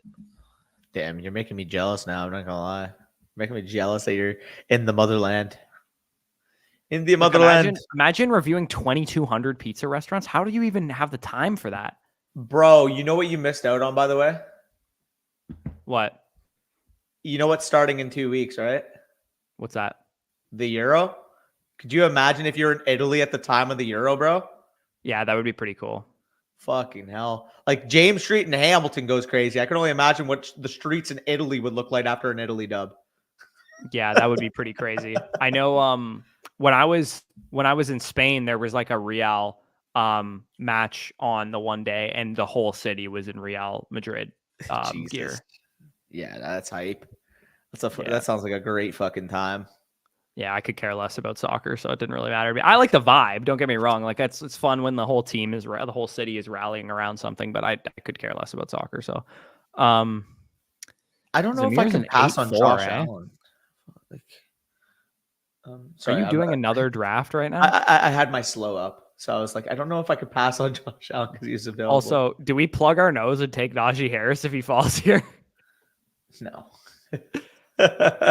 I think No. I would take Najee Harris here, dude. I mean, no. They're gonna run Arthur Smith. I don't mind just grabbing Lockett and being done at wide receiver almost. We could go Najee if you want. Let's go If you want to go Najee, dude. Najee, We need. oh, God. I think it's a volume play. When you run a 0 RB and you can get a 0 RB play like this, where he's just going to give you consistent touches, I think it's not a bad option. Future Cowboys running back one. Dude, hear me out though. Like Najee in the 9th round, I can absolutely get behind, or the 8th round, I can absolutely get behind that. I think that's a fine pick. Would it shock me at all if Najee is as good as he's been the last 2 years, which is like mid RB2 production? Like we say mid RB2 production is not what you want around 3 or 4, but if you get in round 8, it's actually pretty solid. And there's a difference when you're taking Najee Harris in round 3 versus when he's going in round 8, 9. Yeah, I agree with that. And like Warren's obviously a good player and he's probably objectively better than Najee, but I still think that Najee is going to be the lead back unless he gets hurt. You're getting McBride and Wicks for Tank and Musgrave in a 3rd. Yeah, take McBride and Wicks and don't think twice. Musgrave is so bad, dude. I'm gonna live and die by Tucker Kraft is better than. I agree with you there. I agree with you, brother. Carr could give strong quarterback play with a great O line, but no way he does that with that trap. Yeah, no, Carr's also just kind of stinky. When you get the chance to take 4 running backs to start in a 3, amen. That guy is living the dream right now. But I got to check on how he lands the plane at wide receiver. I think you have to take Allen above Odunze because Allen will start. Yeah, no, that is fair. Fine with some Roman worthy. Yeah, no, that's fair. Yeah. When you take them when they fall, though, they're wide receivers. They don't fall. Like, you know what I mean? Yeah. It's one thing to say, oh, I'll take them when they fall. That's like every 15 drafts. Like wide receivers don't fall. I started liking footy more after watching Ted Lasso. Like, what? That's so random. What the fuck? Yeah, that is a little wild. I prefer Moss and Pollard over Najee. I mean, they all kind of just like stink. Yeah. It's like saying I started doing meth more after watching Breaking Bad. Yeah, for real. That's like I prefer Moss and Pollard over Najee. That's like saying what? You prefer Lay's to fucking I don't know what's. Yeah, you're about to make a Canadian take. I can sense it. I was gonna say like a couple like mid candies, like Tootsie Rolls and fucking like lollipops. I prefer like fuck. I don't know what else. What is this analogy? What the hell is this analogy? No, he said I prefer Moss and Pollard over Najee, and I said that's like saying you prefer Lay's potato chips to Tootsie Rolls and fucking lollipops. Like they're all just. Yeah, Lay's potato chips are pretty mid. They're pretty fucking mid. Especially like the plain ones specifically, bro. They feel like it feels like you're just tasting your saliva because it just goes right through the chip. Nobody's ever eaten a Lay's potato chip outside of like a real party. Estate housewarming or something. Caleb. You know what I mean? Or like an open house. Yeah, Caleb. It makes me sick that Dakota is there, but fuck it, yeah, you gotta do with the correlation we have. Yeah. Dakota, if Dakota falls in the triple digits of more drafts, I might lose full. That is great value. He's kind of. What's the worst candy you can think of? I don't know. You said Tootsie Rolls. Tootsie Rolls are great. You better not be comparing Dak to him. No. I'm just saying, like, what's the worst candy? Leave a comment in the chat right now. What is the worst candy out there, and why is it candy corn? I mean, like Warheads are also kind of pretty shit. What? Dude, Warheads are unreal. You love Warheads? Warheads are so good. Bro, those got so hyped when I was younger, and I actually Dude, had them sour when I was candy younger. is up here, bro. Sour candy is Bro, just the best. Like it's like, unbeaten. like sure, if I do I want a warhead or do I want to just grab a lemon and squeeze it in my mouth? That's basically the same. Hot fucking thing. tamales are so trash. That's so true. Hot tamales are Dude, terrible. I used to love hot tamales as a kid. Yo, no, the Twizzlers call is fucking crazy, bro. Who's saying, bro? You guys hating on licorice are crazy, man. I grew up on No, that shit. I'll give you Twizzlers kind of Licorice suck though. Like they're not great. Like pull-in peels, okay, gas. I'll give you Pull-in one. I'll peels give are you one. gas. Hey, the Twizzlers that are like the red, the yellow, the blue, like the multicolored Twizzlers, so fucking gross. reek. Those stink. So gross. Normal black or red licorice, like the whole pack. No, you I didn't like. just say black licorice is good. Black licorice No is way. solid. You just Black oh, licorice it's is so solid. gross. It's So solid. gross. It's solid. I don't know I don't know how to describe the taste of black licorice. It's like it reminds me of something else. Is what I'm trying to say. Candy corn is objectively ass, and the only good licorice out there are pull-in peels. 100%. Pull-in peels You're the talking only about the good reds? licorice. Yeah. Yeah, the reds are good.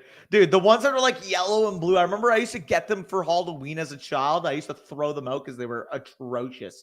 Who gives out if you give out garbage candy at Halloween, you are the worst type of person. You gotta do you know those little red cherry things with the green like wrapping on the top? It looks like or is a strawberry. Sorry, it's a red strawberry. Those are disgusting. Bro. Those are disgusting. You always got them from the 64-year-old white woman across the street. Yeah, oh, absolutely. Okay, we need Dallas Goedert to fall here. Bad. I also really like Tajay too, but we kind of have to take Goddard. We need some gods. Yeah. I'm build if I've I'm ever looking seen at the one. chat here. Bro, looks Bit O Honey. Yeah, Bit O Honey is disgusting. Everybody's hating on black licorice in the chat, but black licorice the only one that agrees.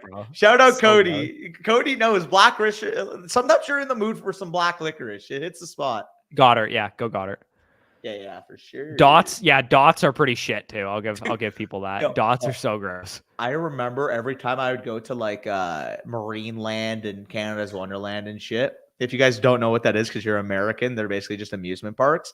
And every time, like you turn a corner and it would just be a truck that was selling dots. Like every other corner at Canada's Wonderland is just a dots truck. And I've been to Canada's Wonderland probably like 10 to 20 times in my life. I've never had dots in my life. Never bought them. Dots are gross.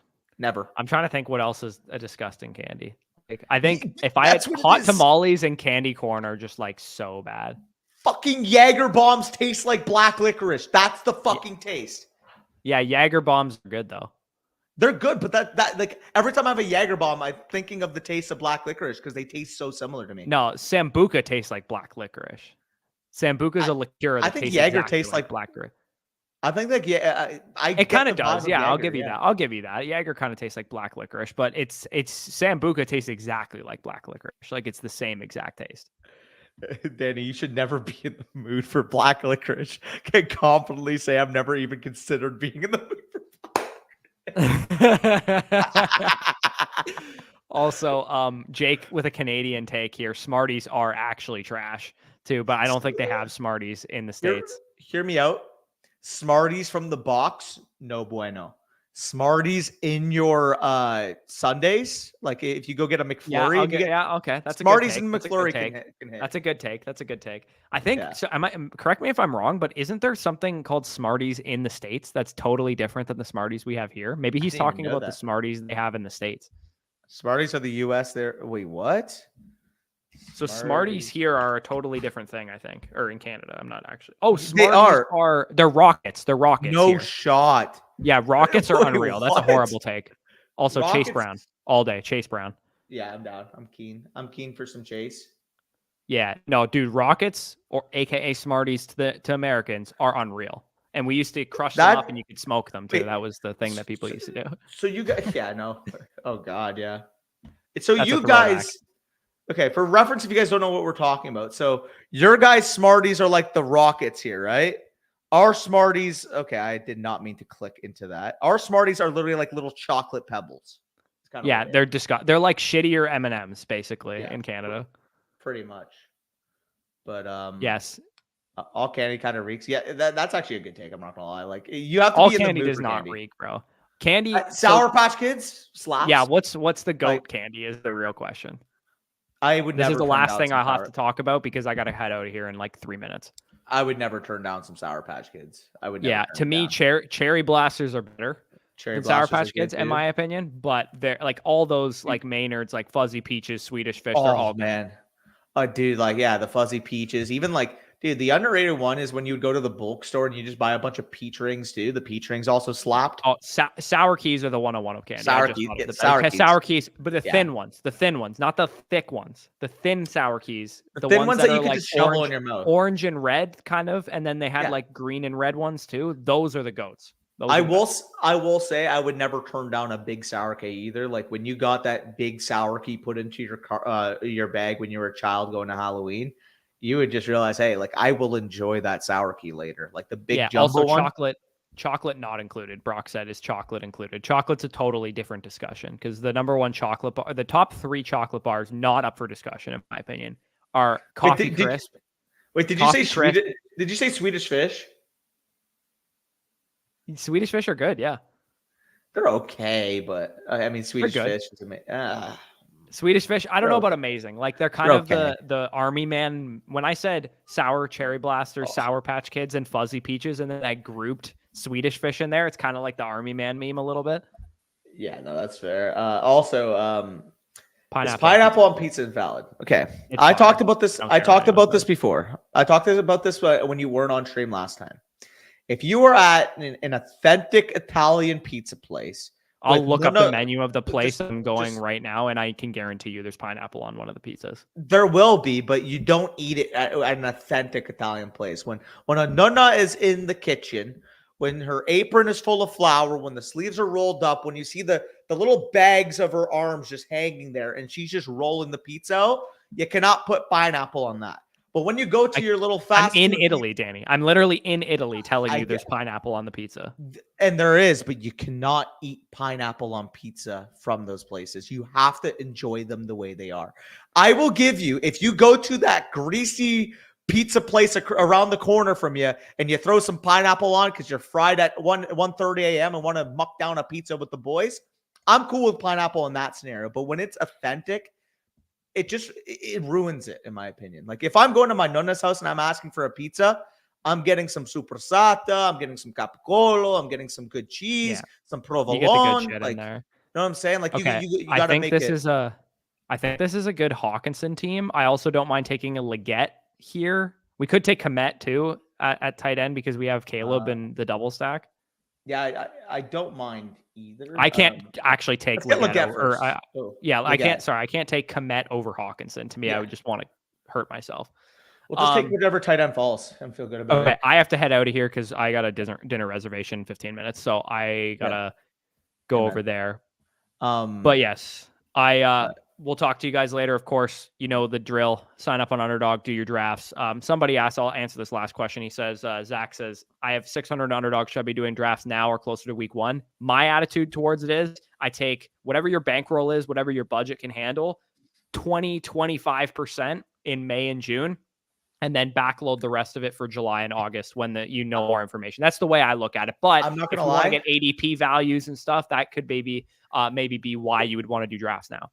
I agree with you if you're doing strictly fast, but in our scenario, for example, I put 33.3% of my budget into this period because I know I'm doing slows.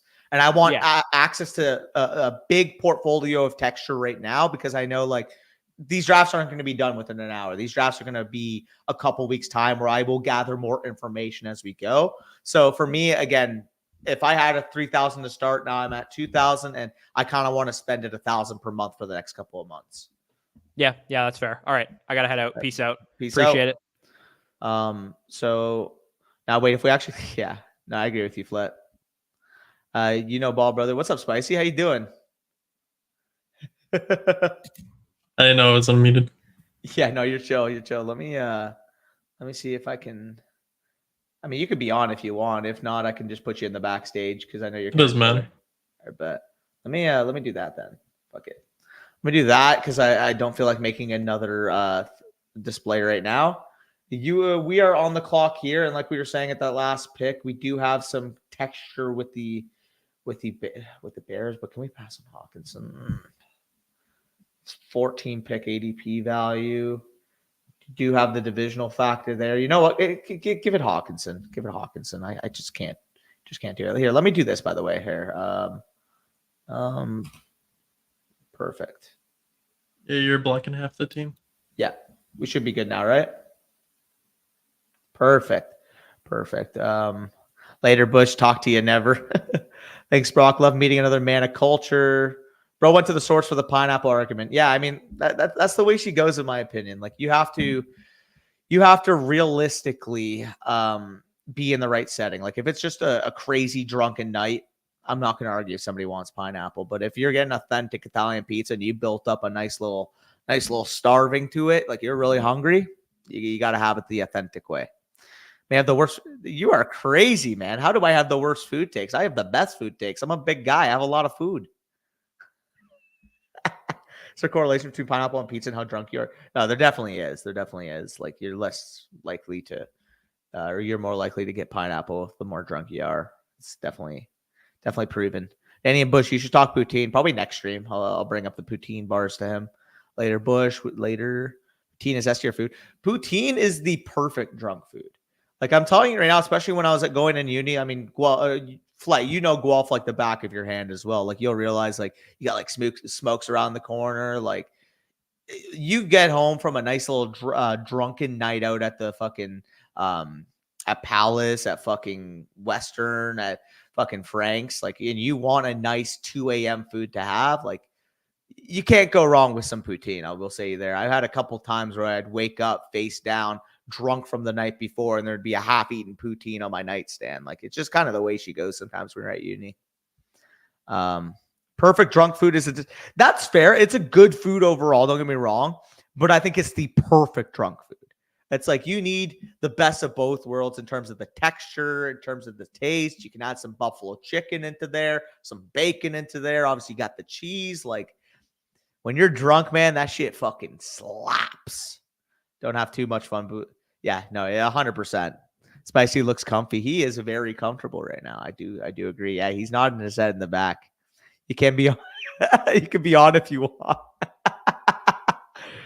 Where do I get your BB rankings on Flock? I'll do some drafts. So our best ball rankings are in the rankings tab. If you guys go over on Flock right now, you can see our Dynasty Superflex, our Dynasty 1 quarterback, in our best ball rankings.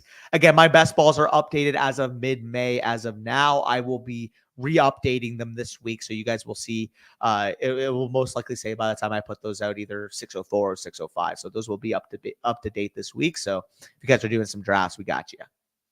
Have Josh Allen. Wait, we're almost on the clock. Okay. Have Josh Allen, Kyler Murray, Purdy, Drake May at quarterback, 10-man league. Receivers and tight ends are great, just thin at running back. Is Kyler plus an overplay for Bijan? I mean, it depends on the plus. Like if you're adding like a cheap wide receiver, I think that's fine. But go to the running backs quick, Spicy. Who do we have? We have Kamara, we have Najee, we have Chase Brown. So we gotta draft a few here. Chuba's going to be one of them for sure. I like that, especially because we do have the Tampa Bay correlation. We can get the week 17 there. Feel good about that. And then, yeah, we're going to probably have to add a couple more running backs. I have never had poutine. Well, I mean, that's got to change, brother. It's got to change.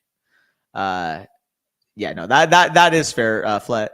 See, burrito is also a drunk food. I agree, but I have burritos more often in my day-to-day life than I do poutine, whether that's even homemade burritos or whether it's like, hey, fuck, burrito boys, buy one, get one free. I'm at the base at 10 p.m. watching the Oilers play, and I'm with like Marco or something. We're just fucking drinking some beers, watching some hockey. Like, just get the 2-for-1 burrito. You pay fucking like $25 Canadian, which if you guys are American, $25 Canadian is probably what, like $18 American. You get 2 burritos. You fucking fills your spot for sure. Check fantasy chat. What do you think of that poutine? Yeah, I'll check it definitely after the stream. I'll give you some input in the league chat. But they got me up at 10 a.m. my time. Yeah, our apologies. Yeah, our apologies, Spicy. You're putting the Lord's work in, though. I appreciate it. We would delete some Taco Bell when drunk at IU. Go Hoosiers. Yeah, no, Taco Bell is another big time drunk food. You get a nice little Crunchwrap Supreme at 2 a.m. after a night out with the lads. Like, can't beat it sometimes, man. For me, it's like, fast food is always after I have a lot to smoke, have a lot to drink, and I need something to get me over because I haven't eaten since 2 p.m. Like that's for me. Would you trade JSN in a third for Tank? PPR start 11 Superflex. Like, if you prefer Tank Dell, I think that's probably fair value. But for me, they're the same tier. I might just hold. Let's see what's on the clock here. Here, let me take a look. So we have what, 2 tight ends, right? We're gonna have to end with three here. So what's our build overall right now? 2, 4, 6, 2. We probably need at least 2 more running backs, a wide receiver, a tight end. Wait, did I count that right? 2 running backs, so 15th, 16th, a wide receiver, 17th, and then a tight end, 18th. So we have 4 picks, right? Yeah, okay. So that's how we're going to be operating it right now. Go to the running back position real quick. We can get Bucky Irving here as well, knowing that we do have the Tampa Bay Carolina correlation. I don't mind mixing in some Bucky Irving here. Let's go Buck. Big Buckers. Big Bucks. Never turned down a little buckaroo. Are you chopped? Spicy. That's directed at you, bro. Saying 10 a.m. is light work. Wow. Let them know. I feel like you have to go out of your way to find poutine in the States. Yeah, I mean, it's definitely Canadian food for sure. I will say, though, man, like going back to the drunken foods, man, like you have a poutine while you're drunk, especially like you get a little spiciness to it, whether it's some buffalo chicken, you get some hot sauce, whatever you put on it, man. Like I also remember second year Guelph, I probably eliminated like 20 Jaeger bombs that night. Like I was absolutely fucked out of my mind. I walk into the Smokes Poutinery. We're waiting in the line. The guy's like, "What do you want for today?" And I remember I just stared at the clerk right there. I looked in his eyes and I'm like, whatever you think I would enjoy, you get for me. And I remember checking my card afterwards. I'm like, what the fuck? I paid $25 for a poutine. Like, what happened here? Then I saw what was on it. It was like a large buffalo chicken, cheese, fucking like everything you could possibly imagine. I remember eating it that night while I was just completely like on the verge of blackout, and then waking up the next morning, half of it gone, me on my stomach, knowing that I definitely laid that way to not throw up overnight.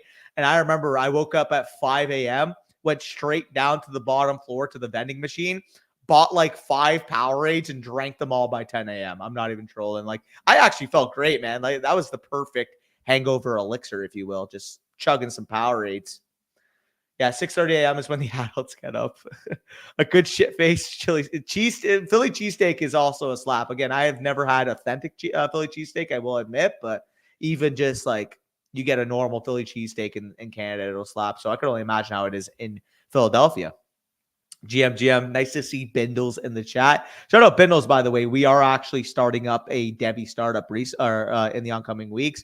Ron's running it. We got a bunch of the analysts. Bindles is in there, I believe. Caleb, Jacob Sanderson. It's going to be a really fun league. So very excited.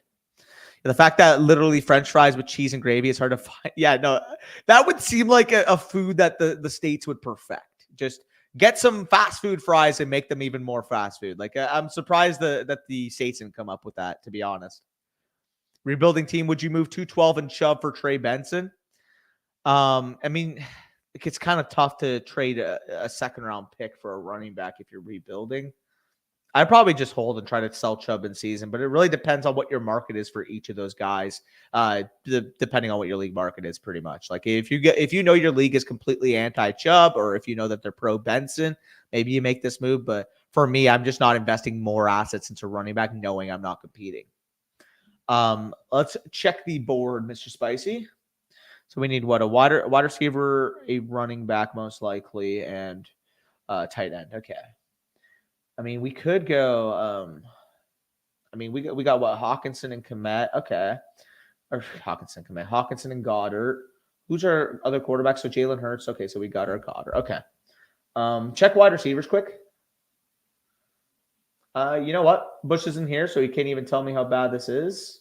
I gotta wait around. Go running back first. I don't mind mixing in Pierce for him. Fuck it. We'll mix in a Mr. Damien. Hopefully he's a Cowboy. Hopefully he is a Cowboy. It's silly that it's not that common. Yeah, it is pretty crazy that you guys don't have it very often over there.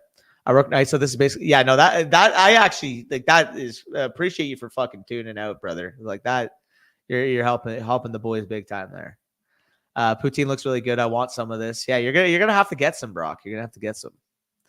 If it's Singletary in the 212 for Benson, I'm gonna do that there, Danka. If that's the cost, I would rather do Singletary in the 212 for sure.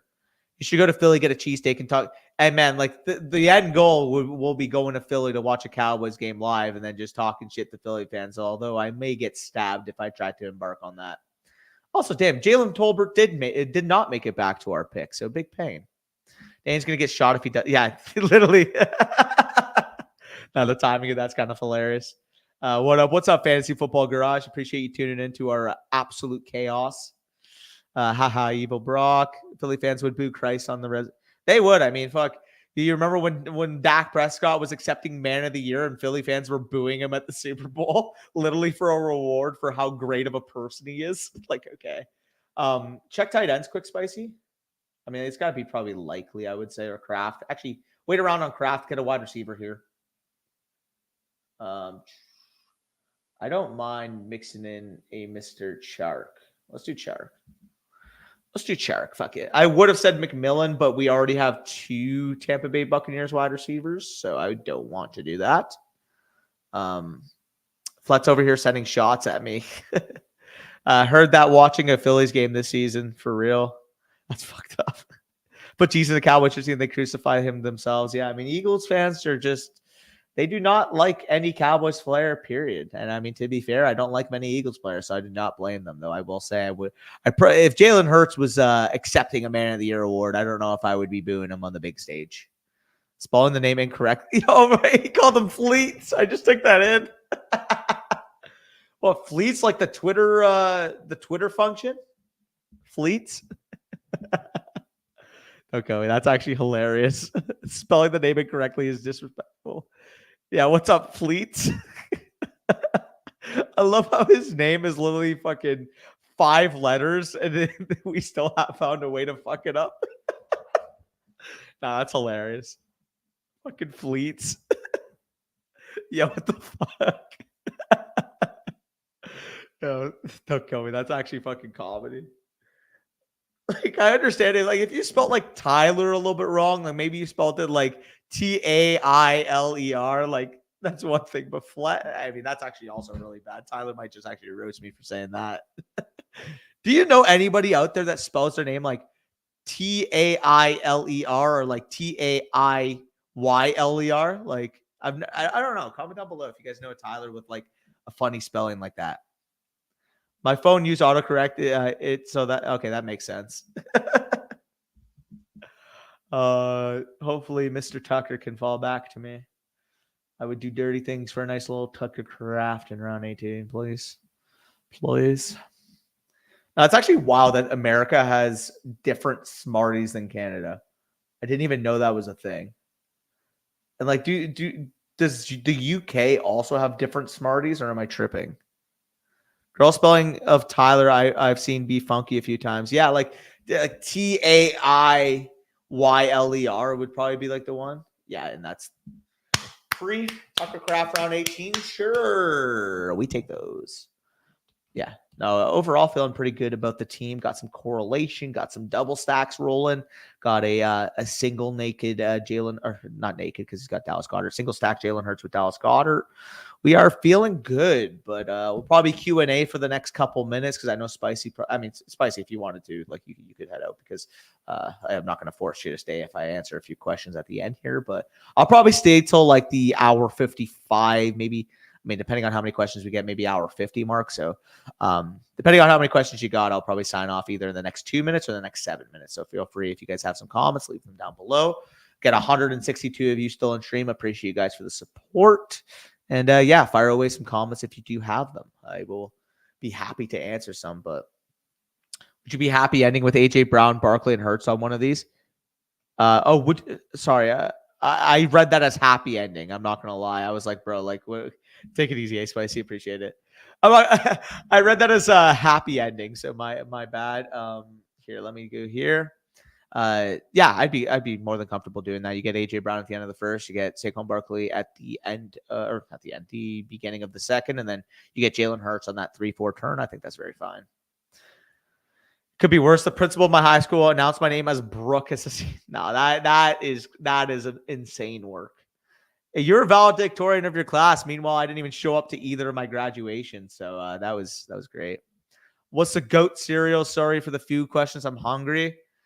Goat cereal? I mean, I'm not gonna lie. I haven't had much exotic cereal in so long. Like in terms of like Fruity Pebbles or Fruit Loops or something like that. Like realistically, the only cereal I've had since I've been like 15 years old has like been Cheerios, to be honest. But I just don't have cereal a lot. I'm not gonna lie. I'm a big egg guy. So basically, every time I'm hungry at home and I need something very easy, very quick to make, 10 minutes, I'll just throw a few eggs on the stove. I'll put a couple hash browns into the air fryer.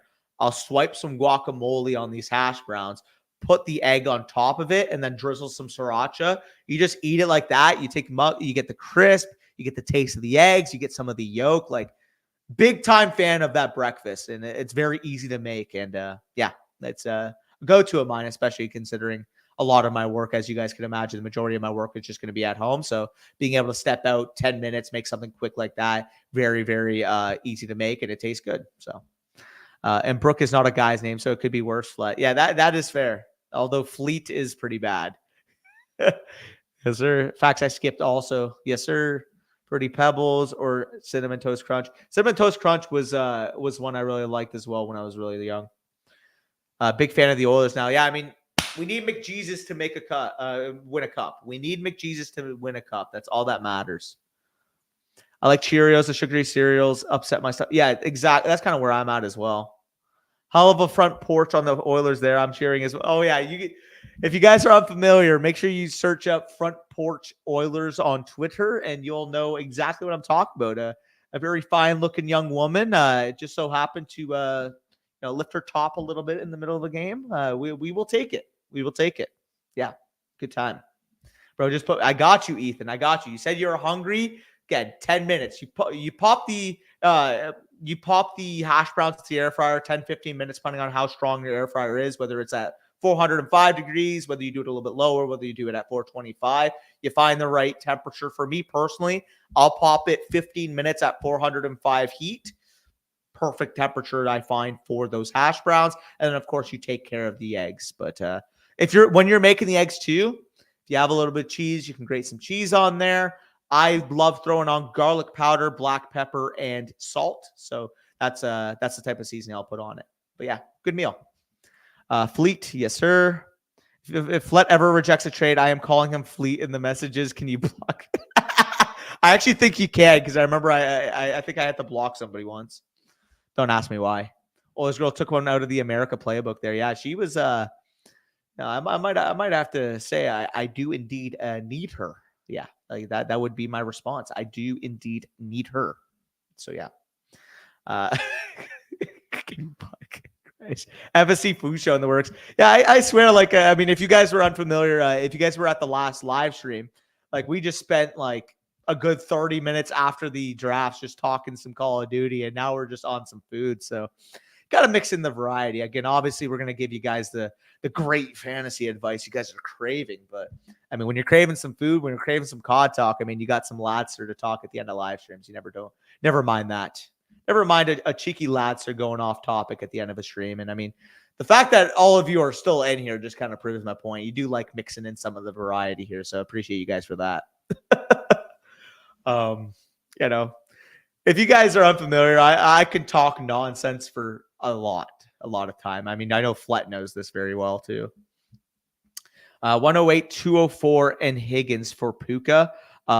I mean, if you're equating this out, assuming that this is a super flex, you're basically saying Brock Bowers plus the 204 plus Higgins for Puka. This is a fair deal. Again, if you're trying to consolidate, I would take the Puka side. And if you're trying to rebuild, I think this is probably about a fair value for Puka. Again, I personally would take Puka because I really much believe in Puka Nacua. But like I said, I think this is fair value if you're trying to get some assets. So how did two Canadians get this much into American football? So I can't speak on Corey's fact, but for me personally, I started watching the NFL on my own about 2008. And that was around the time where I started getting into football. I really loved DeMarcus Ware. Tony Romo was the quarterback, of course, of my team. 2009 was the year I started remotely paying attention to. The reason being, at that time, that was about when I had my old stepdad. He was a big Cowboys fan. He comes into my life. I sign up for football. That's when I first started playing, around 9 to 10 years old.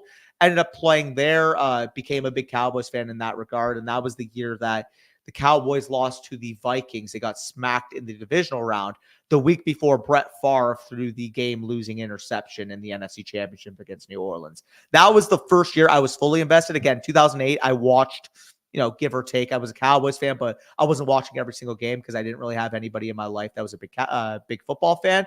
But once my stepdad came, he really reinforced football into my life. I ended up playing, of course, 9, 10 years old until 17, I believe. So I played a good 7, 8 years of football there. And I mean, ever since I started watching the Cowboys, it kind of became that drug I couldn't turn down. You know what I'm saying? Like, I know the inevitability.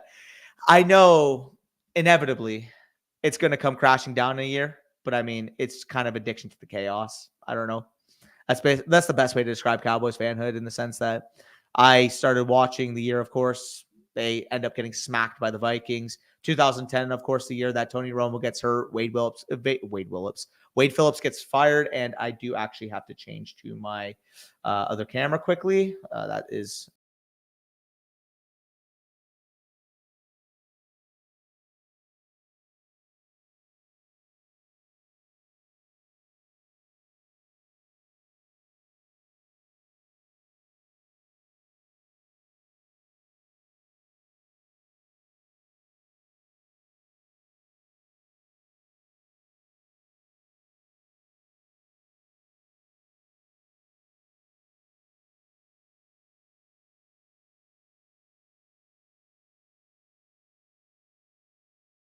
Can you guys hear me now? Yeah, I should be good. Apologies for that. My camera just decides to die at the most inopportune time. But yeah, 2009 was the first year that I really followed intently. Again, that was at the time where my stepdad came in. Yeah, and again, he's no longer around, but at the same time, I still took the principles of loving the Cowboys and obviously being just a complete football degenerate. And if you guys do not know my personality, I'm a type of person where as soon as I start really enjoying and really developing a passion for something, like I become obsessive over something. So when I started getting into football, again, I'm like 9 years old, 10 years old. I am searching up the most absurd stats, absurd facts, absurd points that you could possibly imagine. Like I became a football expert when I was like 12 years old. Like I'm the type of obsessive person that will spend hours upon hours watching old stuff, watching documentaries, watching any type of bit of information I could get my hands on. Like, and that's always how I've been at every single thing I played. Like when I started playing poker, it was the same way. When I started playing really anything, like that's how I've been. So, yeah, I am a complete obsessive freak. If you guys want a good summary of that. I'm sad we didn't get a Cowboys talk this stream. They're always fun. Yeah, they're always fun when Bush just says, yeah, Dak is the quarterback 13 in the league. It's like, come on, brother. Come on. CD getting in the bag as he should, man, as he should. Let's see, Flet blocking me on Sleeper would hurt more than my ex. My ex blocking my number, of course, not Sleeper. Wait, I thought you meant your ex blocked you on Sleeper. That makes sense there. Bro is a menace at the Immaculate Grid. Yeah, no, I actually am. Like, I remember I submitted an Immaculate Grid, and I want to say, I don't know how the rarity works, but I had no player over 1% rarity.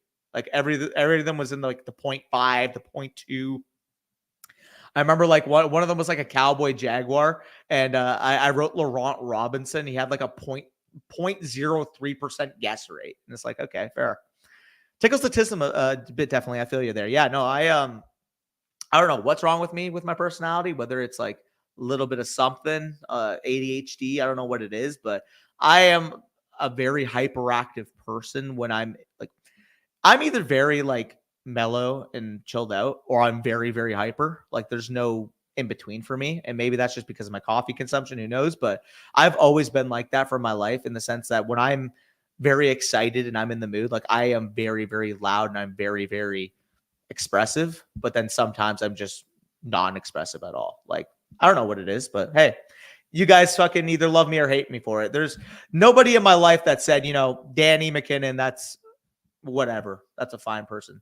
people either really dislike me because I'm too outgoing or they love me for it. Like there's no in between. And I'm happy that I'm able to show that to you guys on a day-to-day basis, you know? I put Jared Valdir for Colts Packers. I'm like, yeah, that's a big shout. Also, shout out Jared. Still, one of the most wild interactions was like when he followed me on Twitter and he said that he was watching the content. I'm like, holy crap! Like, I know former NFL players are like tuning into FSE. No, I appreciate that. If you're watching this right now, Jared, by the way, let me know because that did make my day. I do remember the big name, big old Jared Valdir back in the day. Especially like when he was like 96 overall on Madden 13. Like I still remember that when he was on the Raiders, on the Cardinals, like you said, on the Colts and the Packers as well. Nothing wrong with it. Amen, amen. But we are closing in on the 2-hour mark again. Apologies if you guys wanted me to jamble on for too much longer, but do have to make it watchable if for those of you that didn't end up making it live. So you guys enjoyed all the rambling, all the food talk, all the football talk, all the how I got started watching the Cowboys talk. Make sure you leave a like down below if I got to some of your comments. Also, make sure you leave a like down below. It does help us a lot in that YouTube algorithm. I mean, we're on the road to 50,000. You guys have made every single step of the way possible. So appreciate you guys nonetheless for the continued support. But that being said, I will sign off. Take care. Enjoy your Tuesdays.